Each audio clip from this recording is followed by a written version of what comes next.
of goatscaping. I went live.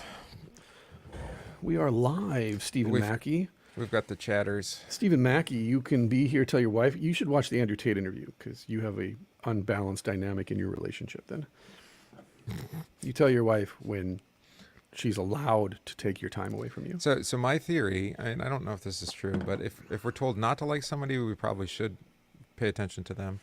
Correct. It seems like I don't want to just be contrarian, but it's like if this is the thing that we're supposed to be thinking and doing, then there's probably I feel like we're being herded all the time. How often has the media been right when they've said, "Don't pay attention to that"? Exactly. Exactly. There are How far back do I have to go? the number of clicks and financial support flowing into podcasts that I listen to or watch on YouTube because they're covering the Sound of freedom thing with the mainstream corporate media. Mm-hmm. It's a mutually beneficial system where one side provides all the free advertising you could want for this movie by Right. just taking a dump on it constantly.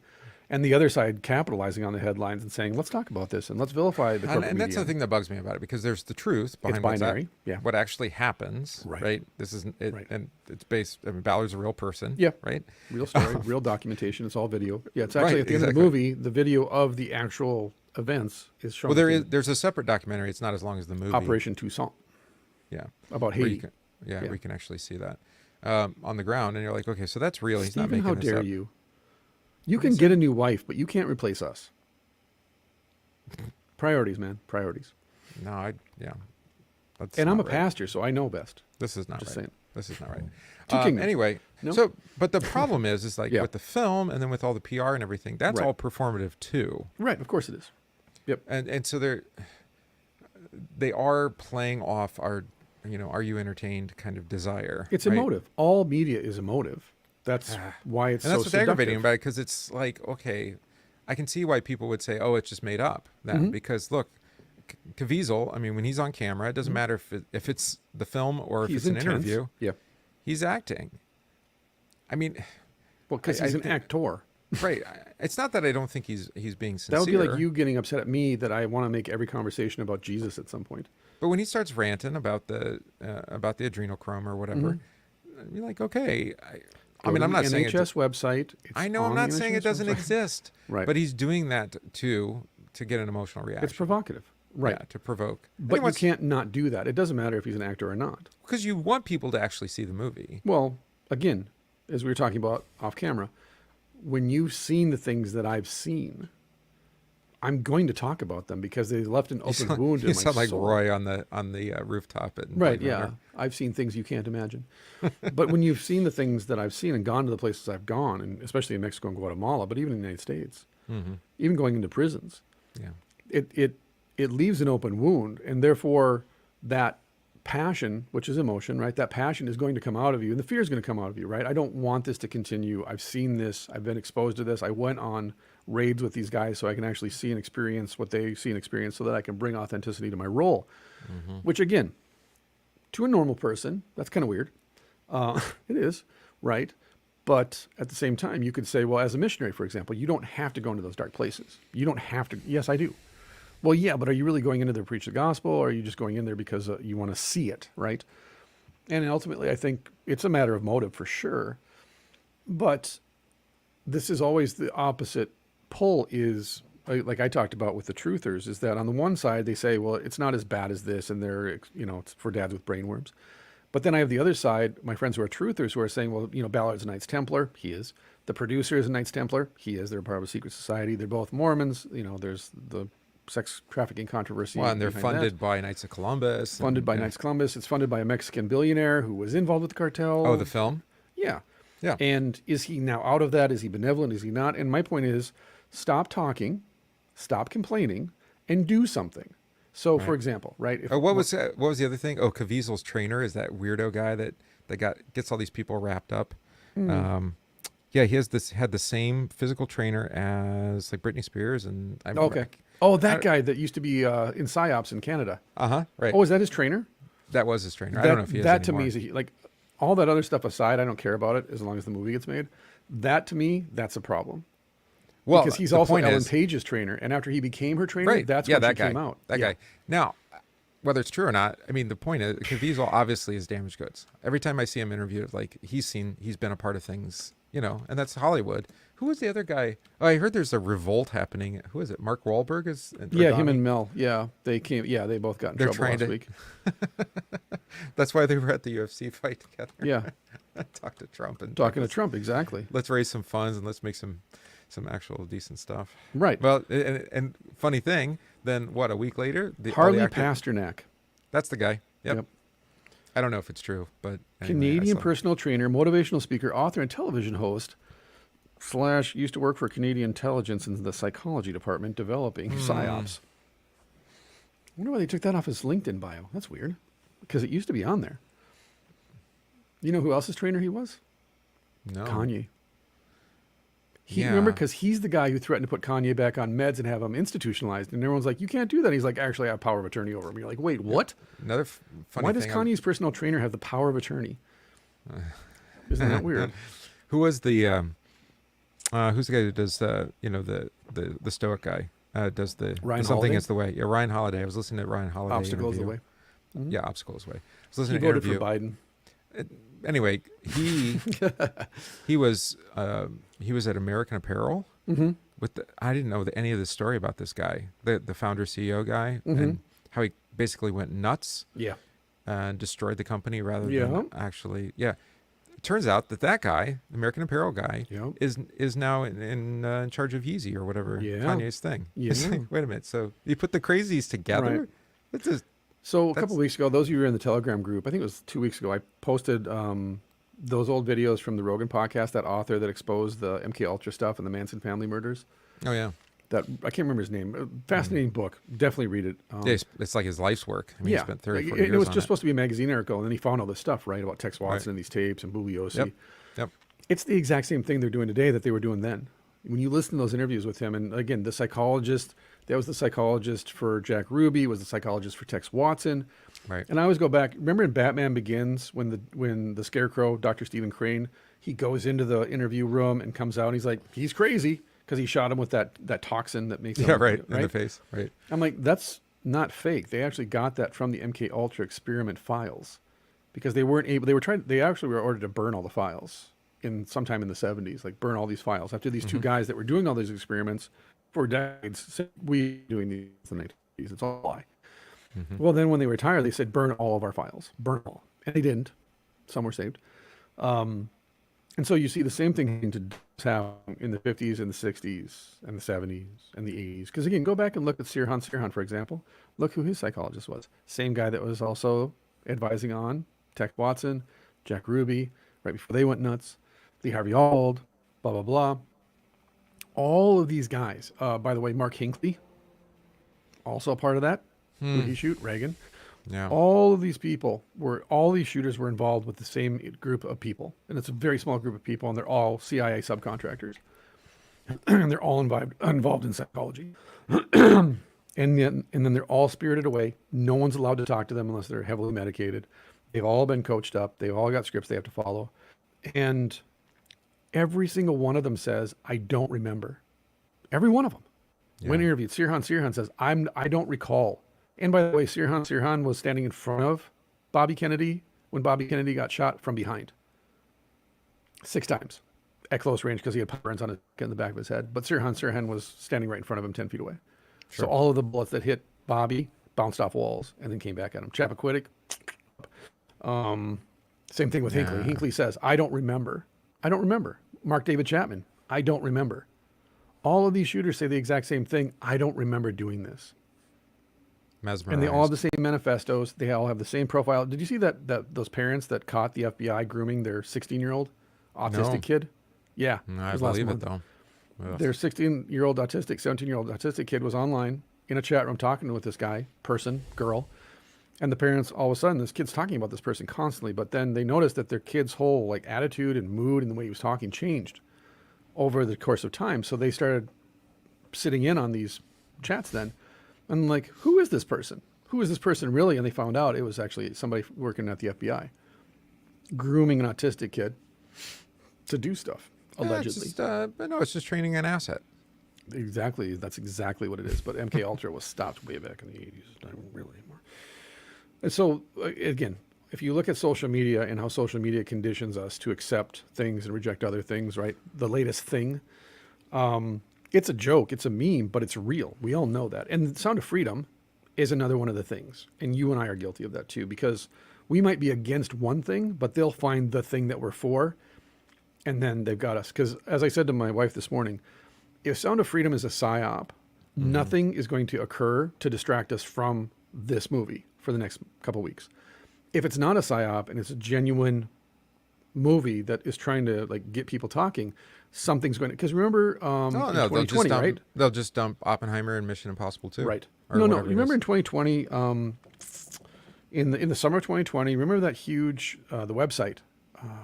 Remember they were selling stuff for like $40,000, but it was like a dresser, and then it turns out they were selling kids. Oh yeah, but it was Wayfair, but Wayfair there, yeah, it was Wayfair. that was all fake. They said. Right. But you'll notice that got so much attention, right? And people were going to the website. And then all of a sudden they found out like Walmart and Target were involved. Well, and in Amazon selling had this, that too. They had and some of those. Amazon. And then immediately we had all these false flag attacks. Immediately. Remember the RV that blew up across the street from the telecommunications? And was that was Tennessee, Memphis? Nashville? Was that Nashville or It Memphis? was Nashville. No, it was Nashville. Like that stuff all of a sudden started happening, and we all of a sudden stopped talking about, Well, we know about the tunnels that AT&T has throughout the country. well, that too. Look at the old maps from the 1800s. Anyway, Where do all the disappearances happen in state parks? I along I the have same one of route as those maps, underground and, tunnels, and there's an entrance over in the Kettles in the hills Is there? to the west of here. Go find Yeah. it. Well, that Google was it. I Google map was it. talking to one of my members. I was like, let's go for a hike. Let's go find the access point here. See if we can. I follow a guy on YouTube that does that. He sends a drone out to find ruins and stuff like that, and then he drops a pin on it, and then he walks out there and goes and films. Well, the sites. I'm if I had unlimited Time? resources, well, and time is one of those. I'd definitely get ground penetrating radar. Can you imagine Yes. all the things that you could learn? That would just be wild. Especially in the dells. Yeah, let's just go see what's under there.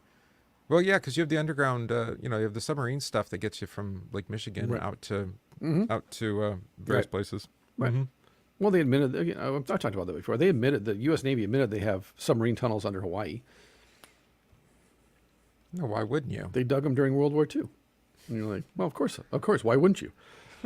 Right? Just because the Bidens own an island that's adjacent to Epstein's island, and because both share submarine ports, doesn't mean that they're in any way involved with each other. It's just a random coincidence. Well, I mean, if you had an island, in Just the because Caribbean, Ukraine is the hub for human trafficking in Eastern Europe doesn't mean that they're involved in it, even though they subsidize And it. There's bioresearch. receipts and bioweapons research. off label, Off-label. record. Again, is this the 100 cocaine in the White House? I'm like, yeah, like that's the worst thing that they've ever found in the White House. Please Also, go back and read surrogacy, the right? New York Times and That was Washington Post when Reagan was president, and there were 17-year-old boy prostitutes running across the White House trying to. Oops. Yeah, that was a real thing. Well, it was different then. There was no internet. Yeah, different times. I'm sure it was consensual. Remember when you and I were growing up, that was the thing, is that we would be told it was a different time. Remember? Casting in Hollywood, like Charlie Chaplin. I guess Charlie Chaplin, I just watched this. Charlie Chaplin in the casting couch, he was the guy that made a thing. That everyone, because he was a pedophile. And so, yeah, he would pick these 14, 15, 17-year-old girls and say, if you want to be in my movie, you literally have to get down on the couch with me. And then when we were younger, that we were told, well, those were different time and different like rules and values. And we all Right. just went, okay, I understand. And then as you got older, you're like, wait a minute. No. Like still. I don't know. I was pedophile. never told what Hollywood was like in the 20s and 30s. Well, like, I did not Too bad know. for I you. had no Missed out. idea. and now that I have friends in Hollywood through the podcast and stuff, I'm like, oh, yeah. I have a friend who grew up in Hollywood, and she talked to me about how she would friend people and they would disappear. And then she'd call their house, their parents' house, and go, hey, did so-and-so come back home? Because I called studio, and the studio said they dropped out. They cut their manager. They cut off their ties with the movie company, dropped their agent, moved back home. And then their parents would say, like, no, we haven't heard from her in 2 months. They just disappear. She's like, no, that was totally normal. That's why we got the hell out of Hollywood as soon as I was teen. And you're like, wow, Wow. okay. As well, you Yeah. should. As well, you should. Yeah. It's there, it's real, and yet we refuse to acknowledge it because the man on TV says there's nothing to see here. It's all Yeah, propaganda, right? But makes us feel better consuming we've it. been, this is the danger education of screen, right? That screens are innately passive because we've been taught, well, I just stare at it and then it gives me information. And like you noted last week, which is really full of my sermon this week, we just assume that that all media is valueless and we assign value to it. That it's not actively indoctrinating us to believe something. Hmm. But why do we watch movies about heroes and rebels, but yet we don't want to be heroes or grow up and rebel against evil? Well, in the movies, what happens when they do that? Well, their family gets imprisoned or killed. They have to suffer horribly. Their best friends die. It's terrible, right? Well, So I you're like, finally watched. yeah. I finally watched Sisu, right? And Did you? yeah, Oh, I love you that know, movie. Isn't that great? Anne enjoyed it. Good. I Good. didn't think she would because it's violent, but But it's so cartoonishly violent. Like it's not. yeah, but it's not Kill like, Bill but it's violent, not. No, see, I was gonna say it's not like and Kill it's not Bill gratuitous. because it's all plot driven violence Yeah, right. instead of just Right. being like, oh, we're just gonna have a 6 minute and But 28 second. did you not laugh sword out fight. loud when the foot landed on the ground after the landmine went off? It was something Right. else. They watched those guys blow Well, up. and there's the foot plenty of comes in. references. You've got like Doctor Strangelove with the bomb and Yep. all that kind of stuff.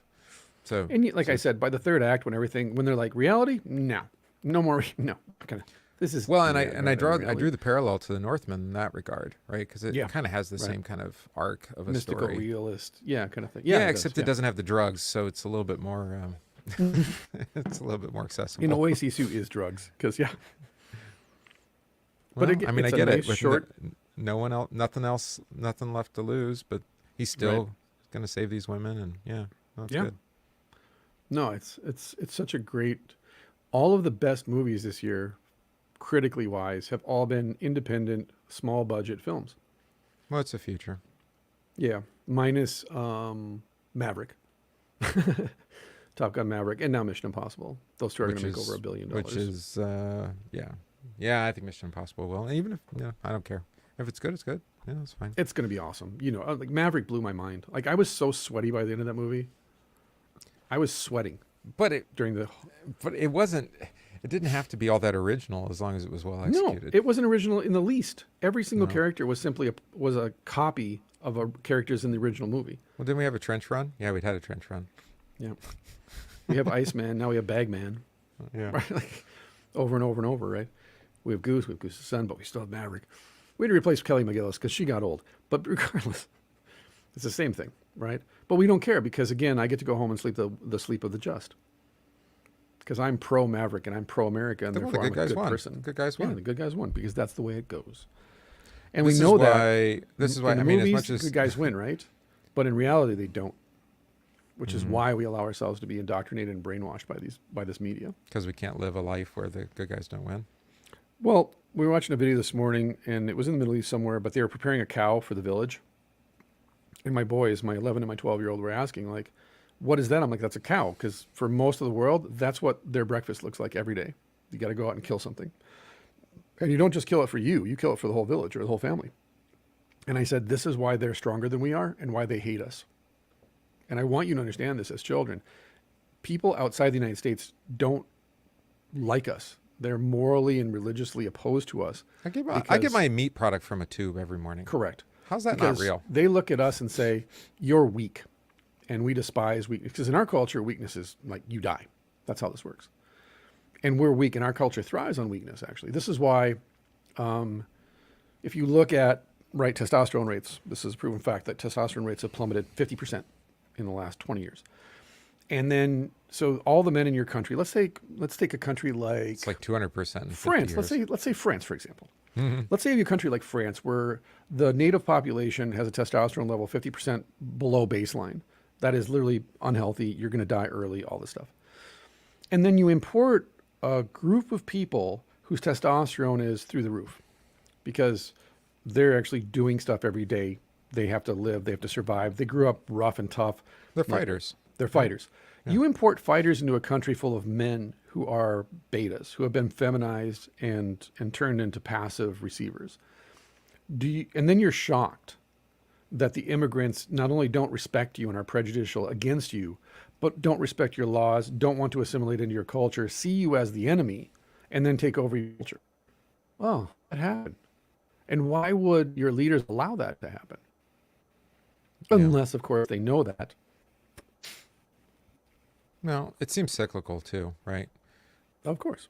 What's that? What was the famous saying? I can't Hard men remember. make Yeah, that one. hard times make hard men. Hard That's men Solzhenitsyn make probably, weak right? men weak times. Whoever said it. I think it was Doesn't matter. actually Franklin or Jefferson or Solzhenitsyn or Gandhi. Somebody. Some famous person with it, That's right. with a high intellect. Marilyn Monroe. Somebody. But no, it's true. And we're in the softest of all times, and it's going to get softer. And then we're going to be conquered because we deserve it. Yeah, just And then everything our gets- children or grandchildren or great-grandchildren will be forced to grow up tough. And then they'll reconquer. And that's the way this works. Again, it's like saying this. The ground that you're sitting on right now was previously occupied by somebody else that you took it away from, or your ancestors did. And then they took it away from somebody who was standing there before they got there, going back into perpetuity. No, the Again, American Indians were the natives. I was going to say, shockingly, Europeans didn't invent slavery or conquest or colonialism. And so you go back, it's just group after group after group says, no, I'm going to take the land you're standing on. And we did it. And then someone's going to come along and say to us, you need to get off that land. It's mine now. And you're going to say, but it's ours. We've been here for generations. Not anymore. Not unless you want to assimilate. You either, again, like Tate pointed out, right, is that the women had to be the most adaptable because when the men were killed in war and the army took over, you better adapt as a woman because you only have two options. You're either a slave or you're a slave in this person's house. Mm-hmm. You're either going to be treated again, even the Comanches would do this with white settlers that they would capture. Women. Right. Is either you assimilate or that's it. We're going to leave you dead on the prairie. That's how this works. Right.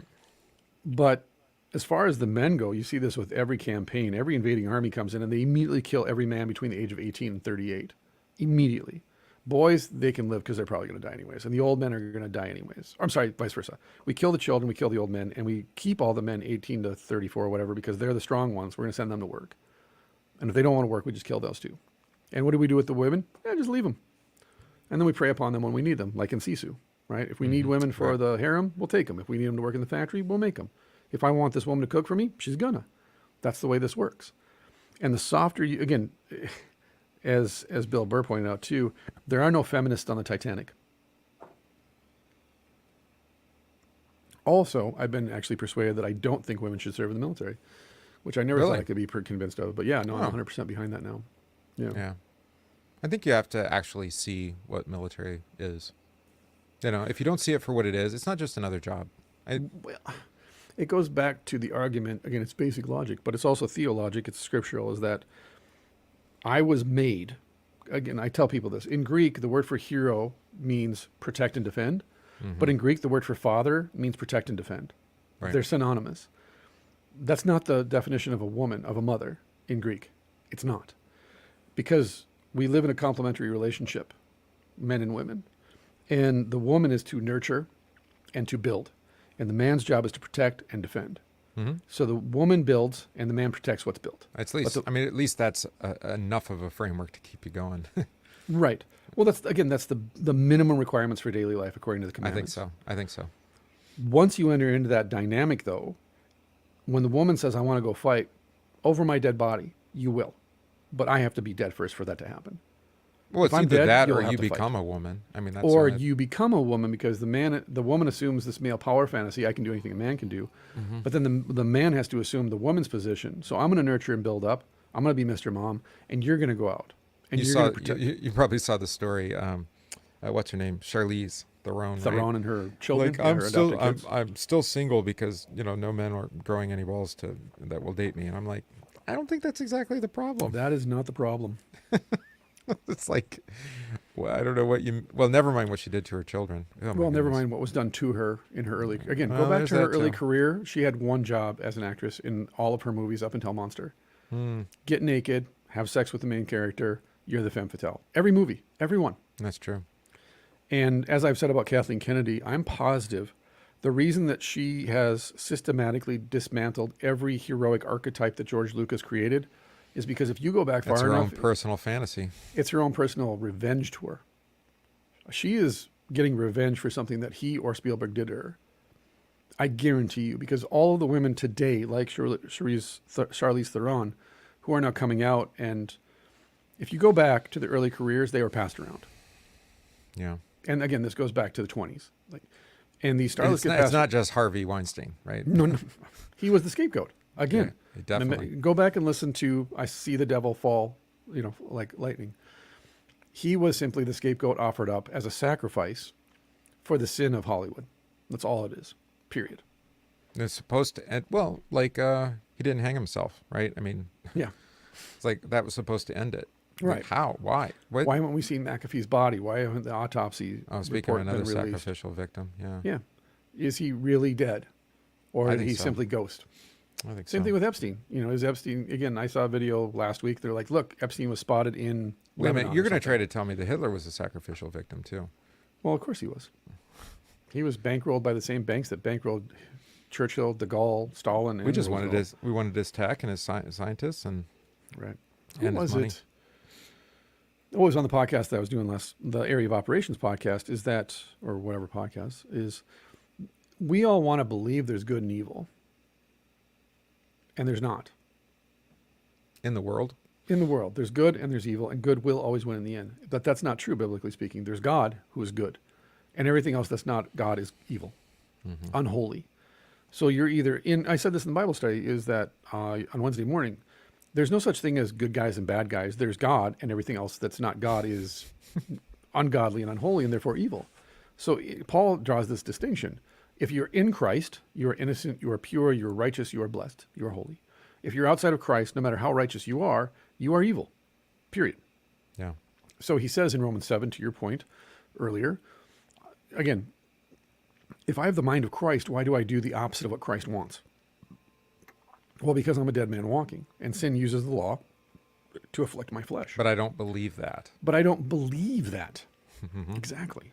Paul says, I want to do what Christ wants me to do. I've been given the mind I'm not of saying Christ. that Paul doesn't believe it, but that Correct. he's making an assertion that Yes. he came to the hard way, Yeah. like everyone else. Yeah. And this is why we want to turn, again, like I said in my Instagram thing, is we are too cowardly to just look up at the cross and say to Jesus, it's not good enough. What you're Yeah. doing there, it's not enough. Yeah. I need to do something more.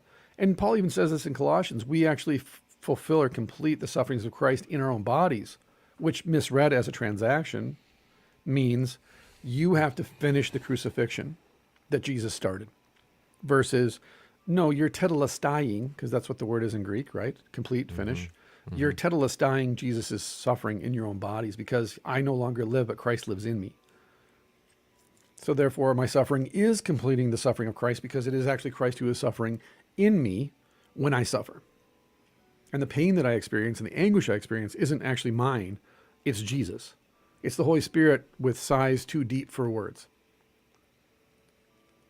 Once you start, and from that perspective, this whole idea then that there has to be a scapegoat, there has to be a sacrificial victim, there has to be the accuser, the righteous judge, it completely dismantles the entire media apparatus in all Hollywood. Because every movie's binary. And worse yet, I talked about this in Warrior Priest on Wednesday. The reason then, and this goes to Girard and what we're going to talk about today, the reason Girard resonates is because of this. Is that when I watch a movie and the hero is actually a villain because they do villainous behavior, and I go, well, you're not a hero, you're a villain. And people are like, well, no, she's the hero or he's the hero. No, they're a villain. Well, how can you say that? Because I have thousands of years of repetition of heroic action, courage, bravery, boldness, humility, right? Charity, justice. This person is the antithesis of all of those qualities. They're a villain. But you're telling me, no, you have to root for this person. They're a hero. No, they're not. The Punisher is not a hero. He's not an anti-hero. He's a villain. He just happens to kill the people who are more villainous than he is. That's mimetic theory. The greater good. Exactly, which is really just the lesser evil. They're the same thing. It's just half full, half True empty. story. Yeah. Still a glass full of water. So if you go back, all of this is instilled in culture, and no matter what you do to eradicate it, it's going to take you another 10,000 years, basically, to eradicate the hero myth in our culture because it took thousands of years to install that thinking in our culture and in our minds. And so when I look at a hero and I go back to Arthur, or I go back to the Lord of the Rings, or I go back to Beowulf or Gilgamesh or David, whatever, Achilles. Achilles, and then you present me with a version of Achilles that's not an actual hero, I'm going to go like, he's not a hero, he's a villain. Because you can't just erase thousands of years of indoctrination that says this is a hero, this is a villain. We have entire religions based on this. And you're Right. trying to say that in 5 years you're going to reverse engineer this? You're a fool. But they're It's a false binary. but because they are evil, they're presenting their evil as good. And those of us who are good are saying that's evil. What's the Now- problem with warfare, right? Right. I mean, that's what you get after is like, Right. okay, I mean, what was my hang up? Why didn't I enlist? It was like, Right. I'm going to have to do evil things. Right. I'm going to have to shoot people. Right. Maybe. You know, Right. I'd probably be a drone operator now. Probably. Yeah. but Get a little joystick and Yep. do it remotely. But you're probably also never directed to read if, whether a Christian can be, or whether a soldier can be a Christian either. Like you Yeah. weren't presented with information that contradicts the kind of Well, and Baptistic this is what- evangelical drive. This was all before we pushed live, but this is the thing that's so uncomfortable about the way that God uses the pagan kings and nations.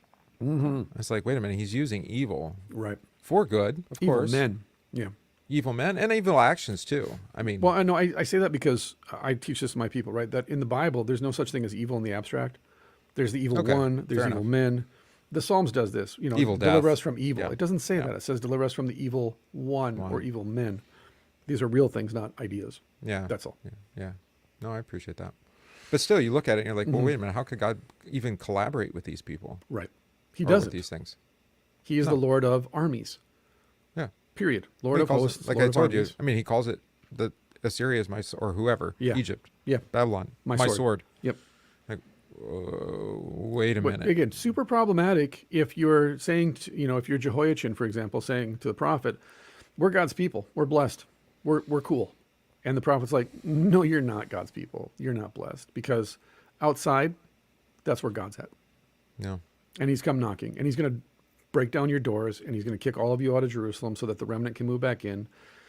And again, it upends this binary kind of morality of good and evil by saying like, God's morality is this. You're either on my side or you're evil. But we're on your side. No, you're not. Well, how can you say that? Well, worshiping Moloch doesn't help. Yeah, right. Murdering 77 million babies doesn't help. Trying to train your, again, in Minnesota, as I noted before we went live, it's a very real possibility that in the next year, my legislator of my state is going to legalize or make Minnesota a sanctuary state for minor attracted persons, they call them. Which means if you're a pedophile, a child rapist, the law of Minnesota will protect you. Sexual That's what they're predator. pushing for. And Yeah. shocking, the person pushing for it's trans. And is built like a linebacker. Literally. Like, I wish I had the shoulders of this guy. Well, but it's a nice wig. This is the trans guy who shows up and yells at other representatives when they vote against him. I've Her. seen it. I've Yeah. seen it. That's what they voted for that. The people of that district voted for that person and like, yeah, we're on his side, her side. Yeah. I'm like, well, then you're all mentally ill, aren't you? You're Yeah, all God- demonic. Well, and God gave him them So now we come exactly what they wanted. now we come to the very bad root of this whole conversation, which is you have to look at your neighbors and go, you're not bad people. You're not politically opposed to me. You're possessed by evil spirits Right. because this is evil. God condemns it.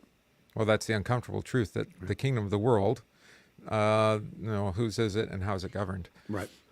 It would be better if you tied a 2-ton stone around your neck and throw yourself into the ocean than that you would hurt one of these little ones. And we read that and go, yeah. And then you go, well, what about that? Well, that's different. No, it's not. How can you say that? Well, Jesus is talking about worship. Well, how can that child come and worship if that child's being molested legally and you do nothing? Yeah. And you actually talk to their parents as if they're normal people for mutilating their children.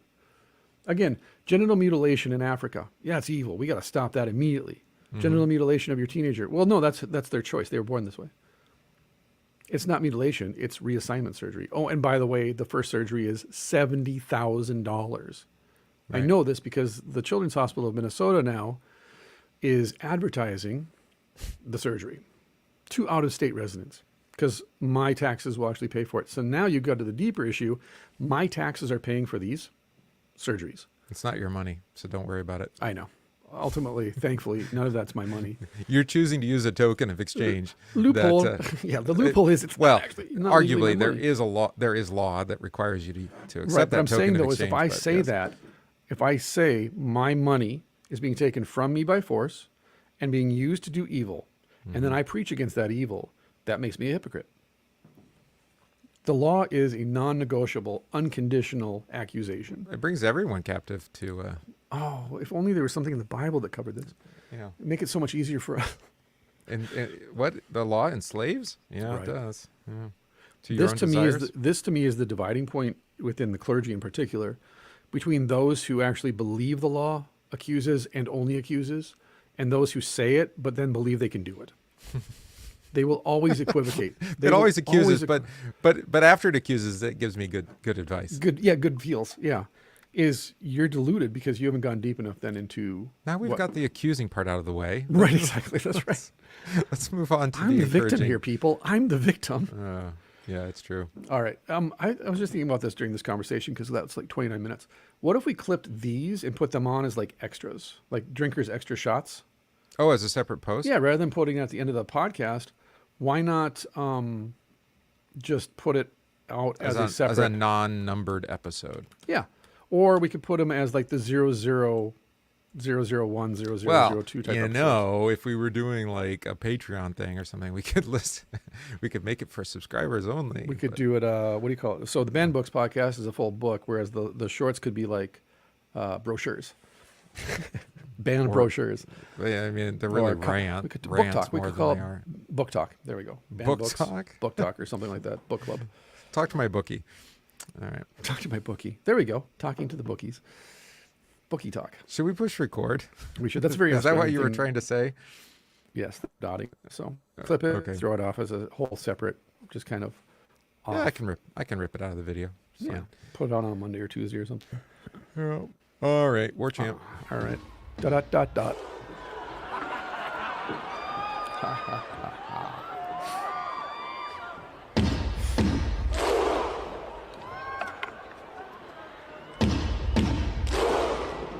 Hey everybody, welcome back to the show. This is the Banned Books Podcast, episode number 315. This may be the end of scapegoating, or it may not. But regardless, we're going to plunge into it. Once again, Rene Girard. But before we do that, we are your host, Christopher Gillespie. Chillin' and willin', maxin' and relaxin' in the morning.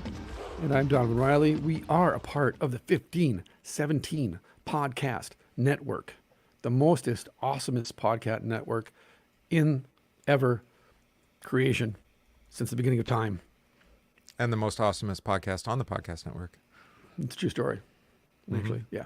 So We're I've so been awesome told. that they can't contain the awesomeness, and therefore they don't even bother to promote or push our podcast because it would be too much for the website. It would crash it. It's just overwhelming. It'd just be this what do you want to call it? When time and space converge or finally reach like their apex, the center of the black hole, and it sucks everything Right. in. Yeah. Yeah. We can't curve time and space here. But you told me that was, well, see, that's from Einstein, and you said he was a hack, so whatever. Bill Nye. He's the OG Bill Nye. Mm-hmm. Okay. One of my old professors actually was at Stanford with him Really? back in the day. He said the same thing when he met him live. He's like, I expected to meet this super genius, and he was just this autistic guy that was led around by his wife everywhere who was a bigamist. And drank too much. And liked being a celebrity. That doesn't sound familiar at all. With poor hygiene. He said he had dandruff, terrible dandruff. Dandruff, really? I thought Too you were much. gonna say- Yeah, he's like, every time you saw him, his cardigans were just covered in dandruff. Didn't he 'Cause lose he most didn't of take his care hair? of himself. Maybe it was an You can autoimmune have thing. dandruff without hair, dry scalp. Oh, I suppose. That's why babies have dandruff. Cradle They- cap. Cradle crap is what we call it. Exactly. I think It's that's weird. actually- Cradle cap is weird. Cradle cap. Because I always just want to run my fingers across it. Just You're drag terrible. off. It's like candle wax. That being said, what a beautiful start to the podcast. What a lovely image. Today on the podcast, we are returning to Rene Girard in the way. Gillespie has been bitten by the Girard bug, which is awesome. And I've been rebitten by the Girard bug. So I read him on Warrior Priest this week. Go check that out if you want. But we read him last week. I see Satan fall like lightning or something like that. I always get the title wrong. Anyways, I see Satan. Yeah, I saw Satan fall like lightning. but that was primarily devoted to the whole question of evil, the evil one, Satan. That was the part we Can read Satan drive anyway. out Satan? Yeah. Right? And so I thought, you know what? If we're going to continue the conversation, it might be good to talk about Jesus and why Girard's a Christian when he was also such a well-spoken and widely written philosopher. And that Which is is why if in the book. That just wasn't part of the book that we read. Right. Right. Yeah. And so if you go looking for Girard in a bookstore, he's in the philosophy section. You're not going to find him in theology, unfortunately, Yeah. because a lot of what he says is... Well, but maybe that provides him, some access. It does. They did the same thing with Kierkegaard. I know plenty of people who don't consider themselves Christians who read Kierkegaard. I'm like, well, Yeah. I would have hoped Kierkegaard would have gotten you closer, maybe. But He's kind of explicit. yeah, Kierkegaard. right, exactly. But I thought, let's talk about Jesus specifically to ask the question. For Girard, for example, he asked the question, why Jesus? He's a scapegoat too. Isn't he a part of this myth of the scapegoat? Isn't he a part of this violence in the sacred, which is a book that he covers this in? What's so unique about Jesus that Girard, of all people, who studies the history of religions, he's extremely well versed in the language of sacrifice and religion. Why is he a confessing Christian then after all that? And so I thought, well, let's let somebody else comment on it so that we can let somebody else do the heavy lifting for us and we can just commentate on a commentate. I would say one other thing about this, and Yeah. that my experience is that Leviticus, in particular, the book, Yes. and all of the mandates there, especially the sacrificial ones, and the scapegoats included in that, are even for Christians who recognize that Jesus is the fulfillment of this, they're still inaccessible for the most Yeah. part. Yeah. People read them and I don't understand why any of this had to happen, and why it kept happening. Because we start from the premise of a transaction occurring. It's all performative to us, meaning it's all law driven. And this was a revelation. Oh, to let's me. get God's attention, kind of thing. Right, exactly. Okay. Because one, all the other cultures do it this way, and that's their right. theology. And number two, that's how you and I were taught to read that. Because it's natural for the old Adam to read it as a transaction, performative. Well, I mean that language of sacrifice, right? Exactly. And what Girard gets at, and if you're going to continue listening to this episode and you don't want to give up your transactional, performative understanding of worship, stop this episode now and go away. Because he's going to explain to you, Mark Heim, by the way, S. Mark Heim, who writes this commentary on the End of Scapegoating For a la Baylor Girard. University. He's going to destroy your basic premise for everything that you believe about what the Bible teaches, and therefore worship and your faith. Well, even the language of sacrifice is wrong. The psalmist gets this. I can't remember which psalm it is, but it's like, well, wait a minute. The animal that you sacrifice, Psalm you think it's 51. your sacrifice? Right? Yeah. Do I desire the blood of bulls and goats? Right. No. Why not? Well, because they're mine. Yeah, they're mine. Wait a minute. This thing that you give to Right. me, like even when we take our little offering plate up to the Right. altar, right? And we Right. offer it up and look at my sacrifice for you. You're like, wait a minute. I gave you that. One of my Bible class constants, he always brings this up. When Jacob says to God at Bethel, I will give you 1/5 of everything that I have. It's like, A, it's not yours. B, a fifth. Really? A fifth. That's the best you can manage, like 5%. That's all you got after this. Well, that's enough, isn't it? That's the humor in that is profound, because after everything Jacob's done and God shows him a vision and everything that happens in that revelation, his response is, I'll give you a fifth. That's good, right? Like a fifth. Yeah. And then, of course, with Laban and the sheep, you're like, I don't think God does fifths. By the way, our author here, S. Mark Heim, he's writing for Baylor, but he's at Yale as an American Baptist, which good luck with that. Yeah. Apparently, he likes to do comparative religion stuff too, which is Makes interesting. sense. He has a book called "Saved from Sacrifice." Good so far. A Theology of the Cross. Good. Crucified Wisdom. Good. Christ and the Bodhisattva in Theological Reflection. Hopefully, he's saying one is not like the other, Yeah, I hope so. He's got all sorts because of. they're not. Well, but when you're at Yale, I mean, you probably got a Buddhist in your classroom. I Then they imagine. are. Yeah, exactly. Reading So- the room. He is ordained. World Council of Churches. Okay, so that's interesting. So he's trying to bridge the gap, trying to do. You know who ecumenism. introduced me to the idea of the Bodhisattva? The philosophy of the Bodhisattva? No. Point Break. Okay, then. Patrick Swayze's character's name was Bodhi, which was short for Bodhisattva. I did not know And that he thought he connection. could achieve enlightenment by catching the perfect wave. Wow, I have to totally rewatch the movie now. And it's a watershed moment. What would somebody point out as far as the perfect wave? Oh, catching the white whale. Who's the white whale in No Country for Old Men? Well, that's a good question. It's actually from the perspective of the whale. That's who Interesting. what's his name is. Chigurh? Yeah, Anton Chigurh? Yeah. he's the white Interesting. whale. Now you're gonna have to he think is. of it. Yeah, he is. Although Uh-huh. he has the harpoon. Right. Well, it doesn't matter. Yes, it does. Because in Moby Dick, Ahab has the harpoon. And in the end, he gets basically... Right, but pulled. who's hunting who is the question. Right, exactly. Yeah. Yeah. So it's it's retold as if Brilliant. yeah. Brilliant. That changed, got me thinking a lot one day. And then I forgot about it Great. until just now. That's funny. I just put it in my queue again last night. I'll have to watch it. I want to read it again, but man, it's hard to get through all those It's a books. fantastic novel. It's a vacation book, maybe. well, Except it's for Cormac nobody will McCarthy. want to be around me. Whenever I tell people, read No Country for Old Men by Cormac McCarthy to get into McCarthy, because that's one of the easier ones. It is. And then they get done, they're like, so that's the easier one? I'm like, yeah, it's way easier than Now the read rest Blood of them. Meridian or something, right? Yeah. And you're like, well, what's worse than that? I'm like, all the other ones? All the Even The pre-horses. Road, which isn't as intense as the rest of his No, the novels. road's short enough. That's the reason why the road is a good recommendation. Yeah, and there's hope at the end, which there is no hope in any of his other novels at the end. right. It's all, I think for McCarthy, he's the kid growing up who, when he saw Disney's version of Moby Dick, was like, he's me. Darth Vader should win. Like, Darth Vader has to win. And he doesn't, so then the rest of his life is dedicated All the kids know that that's what should happen. Right. That's why Exactly. they have we have the costumes and the masks, and Right. the whole thing. I'm Darth Vader. That's why I never actually liked the Clone Wars, because Lucas is essentially trying to make Anakin sympathetic. And it's like, he murdered all the kids. There's no like, well, no, you don't understand. It's like, I'm pretty sure I do, actually. He made a choice. No, he's a terrible person. Now he's a terrible person. He's a villain. Obi-Wan tried to warn him. Yoda warned him. And I don't even think, in the first movie, I mean, even as a boy, Yeah. he's still, oh, look, he won the pod race. Yeah. Yeah. No, there's darkness there. And so, no. Look at the way he treats his mom. Man. He's a terrible human being from the beginning. Now you have to go rewatch those. No, please. Don't do it.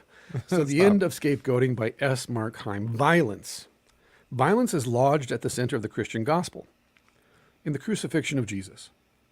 Does this mean that violence is likewise intrinsic to that gospel, accepted as a necessary part of the path of salvation, or at best sublimated as a symbolic spiritual image of forgiveness and reconciliation?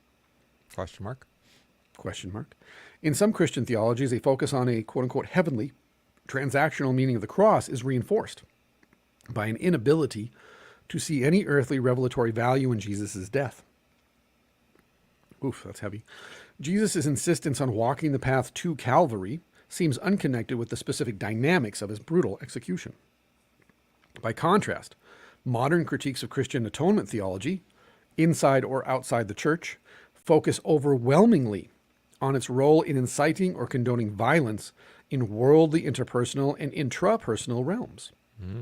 They object that the core pattern of the gospel encourages Christian anti-Semitism, which is interesting since anti-Semitism wasn't invented until the 17th century. But nonetheless, by endorsing the deicide charge, I heard this in 99 at Luther Seminary, the So ESC they seminary I went killed to. God, so they deserve to die. Yeah. That idea. Okay. So therefore, we have to be super nice to the Jews now because we use this as an excuse for so long that we have to just accept the Passover meal and the I don't Seder remember. and- I mean, apart from Nazi Germany, I don't remember a lot of. Were there people running around hunting Jews? Oh, yeah. Okay. Yeah. That wasn't in my history books. I don't know Yeah, why. weird. Wonder why. Who wrote those history books? Oh, yeah, the people killing them. Nurtures passivity in the face of oppression by exhorting victims to accept their lot as Jesus did. Exalts a religious masochism by suggesting the highest reaches of spiritual attainment require pain. And deforms our understanding of God by making God a cruel model demanding innocent blood for restitution. Well, that summarizes it, doesn't it? Yeah, there we This go. is Jesus as your example. There you go. Yes, in all the myriad ways that he could serve as an example for us to imitate, Here we go. Imitatio Christi, as the medieval pious tradition taught, but also what Girard calls in his mimetic theory, scapegoating. Mm-hmm. So Rene Girard's work dramatically reshapes this picture, emphasizing the relevance of the cross precisely at the points most at issue. He argues there is already an intrinsic anthropological significance to Jesus' death that is given in the Passion narrative's empirical account of its occurrence. These accounts also contain an explicit counter-sacrificial theology built on that descriptive ground. According to the first, the cross is scapegoating sacrifice, and the revelation is that it is known as such. Jesus is the scapegoat. He bears the sins of the nation off into the wilderness. Yeah. Correct. According to the second, the cross is God's identification with the victims of such violence, and resurrection is an overturning of its legitimacy, a definitive severing of the sacred from sacred violence. Girard audaciously challenges those in the humanistic sciences to reconsider the cross as a source of empirical, meaning historical, factual insight. This happened. It's not an idea. It's not a spiritual meaning. It actually happened. He you got to deal with it then, right? I mean, that's right. the point. Yeah. It's not just a metaphor. We don't have to read meaning into it because in and of itself, as a historical event, it defies meaning. Well, and the other aspect then is if it's metaphorical or if it's just, right. if it's not inherently meaningful, right. We have to import our meaning into it. There we go. I mean, how does that flip around then for our whole life in the church? Is Jesus doing anything empirically now? Well, we do this for our entire history. What everything is. We do this autobiographically and biographically in the sense of what does this mean? Right, but it doesn't actually do anything. It's just... It does. This is mimetic theory. I analyze and I examine the true meaning of the original action so that I can mimic it in the present tense to bring about the same results. Okay, we want it to do something. That's what I'm saying. Okay. We want it to do something more than just be a historical fact. Jesus died. Moving on. No, there has to be greater meaning behind this. There's not. Well, he tells you. I mean, he died for sins once and for all. Well, he comes back from the dead and goes, I died for your sin and was raised for your justification. What does that mean? Well, it doesn't mean anything. It means I died for your sin, so you're free. So the problem with mimicry is that it presumes that something was done, yes, but it doesn't have ongoing effect. Correct. So it has to be redone again over and over. Like the sacrifice of the Mass. Correct. Right. Which is mimetic. Okay. Yes. So Girard's work reshapes this picture, emphasizing the relevance of the cross precisely at the point most at issue. He argues there is already an intrinsic anthropological significance to Jesus' death that is given in the Passion narrative's empirical account of its occurrence, right? So it's a scapegoating sacrifice and a revelation. It's what? An overturning of the legitimacy of the whole victim of violence dynamic, that you have an accuser and a victim, and the victim, like the scapegoat, is sent away with the sins of the people. So order is restored, peace is restored, purity is restored. We talked about order and chaos last week. Right. Ironically, God uses both. Right. Huh.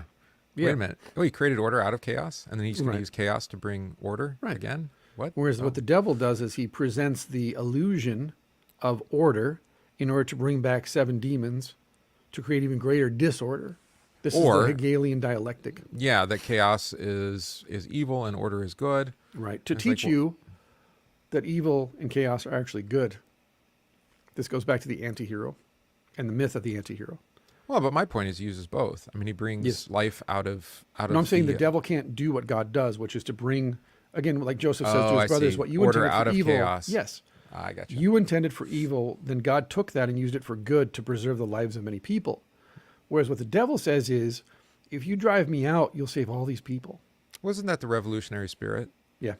It's like every revolution. We have to burn everything down so we can start over again. Yeah. You're like, wait a minute. And then when you stand in the ash heap of your revolution and say, what have I done? My God, what have I done? Right. The devil comes back and goes, we can fix this.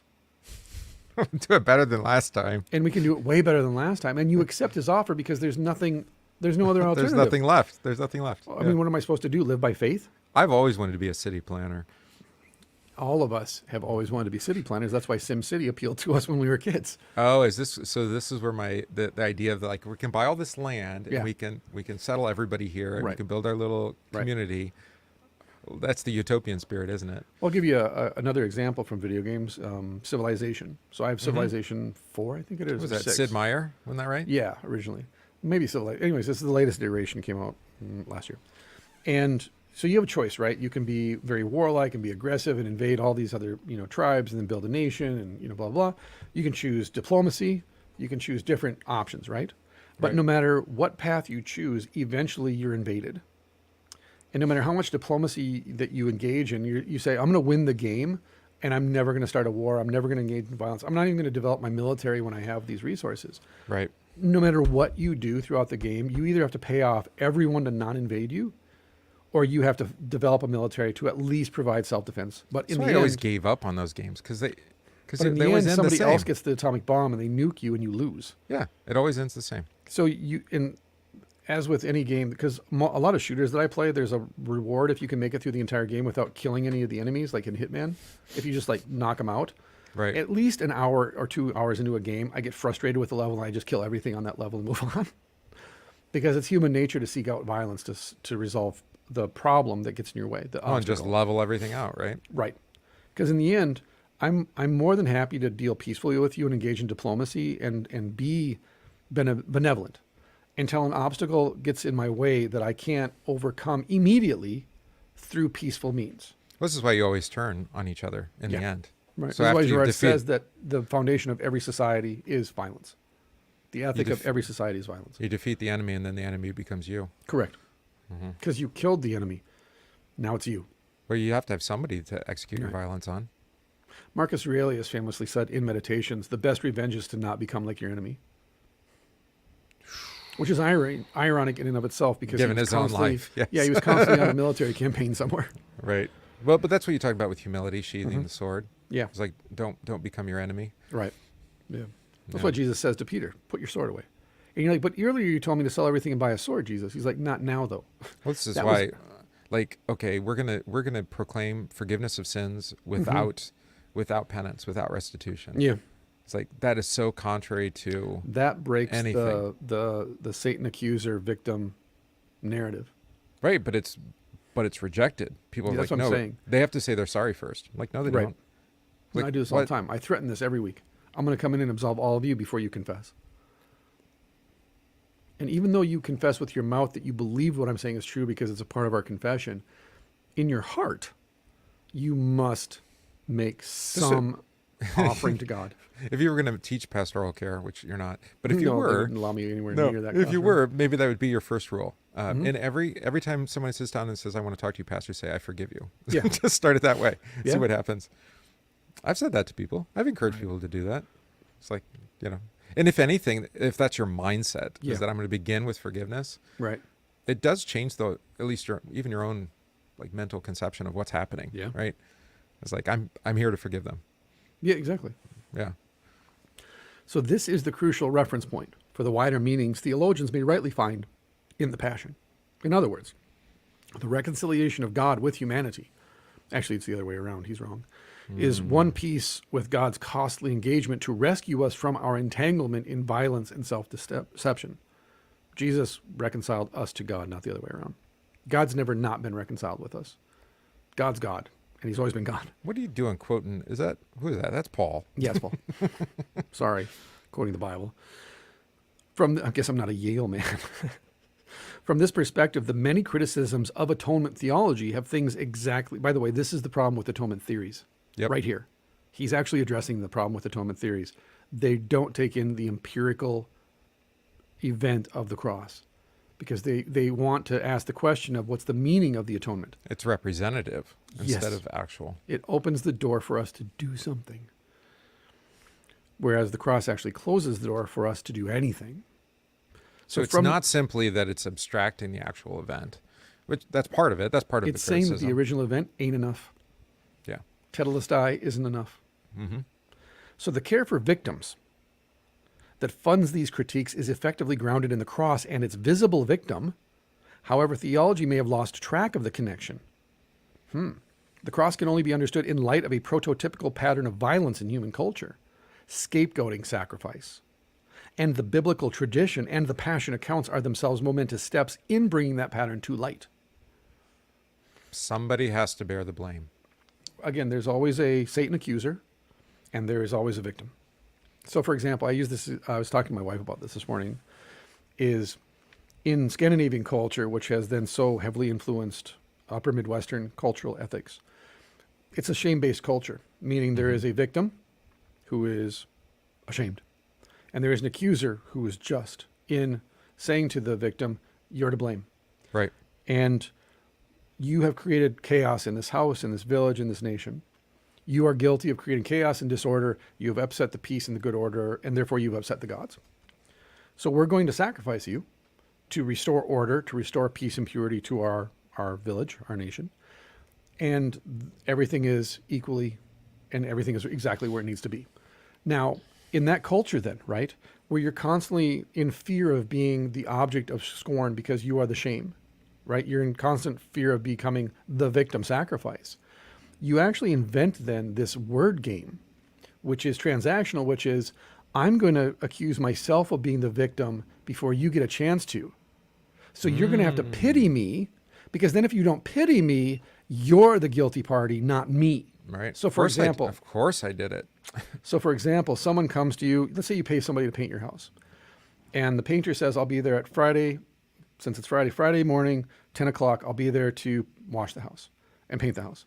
They show up at 12:30, they didn't text, they didn't call, oh, let me tell you about the morning I have had. Now, they tell Personally, I don't care.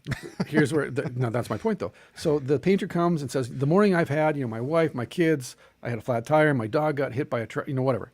If I say, I don't care, I paid you to do a job, you made a verbal contract with me to be here at 10 a.m. this morning, and if you weren't going to be here, you're supposed to call me and let me know so that I can say, okay, we have to reschedule.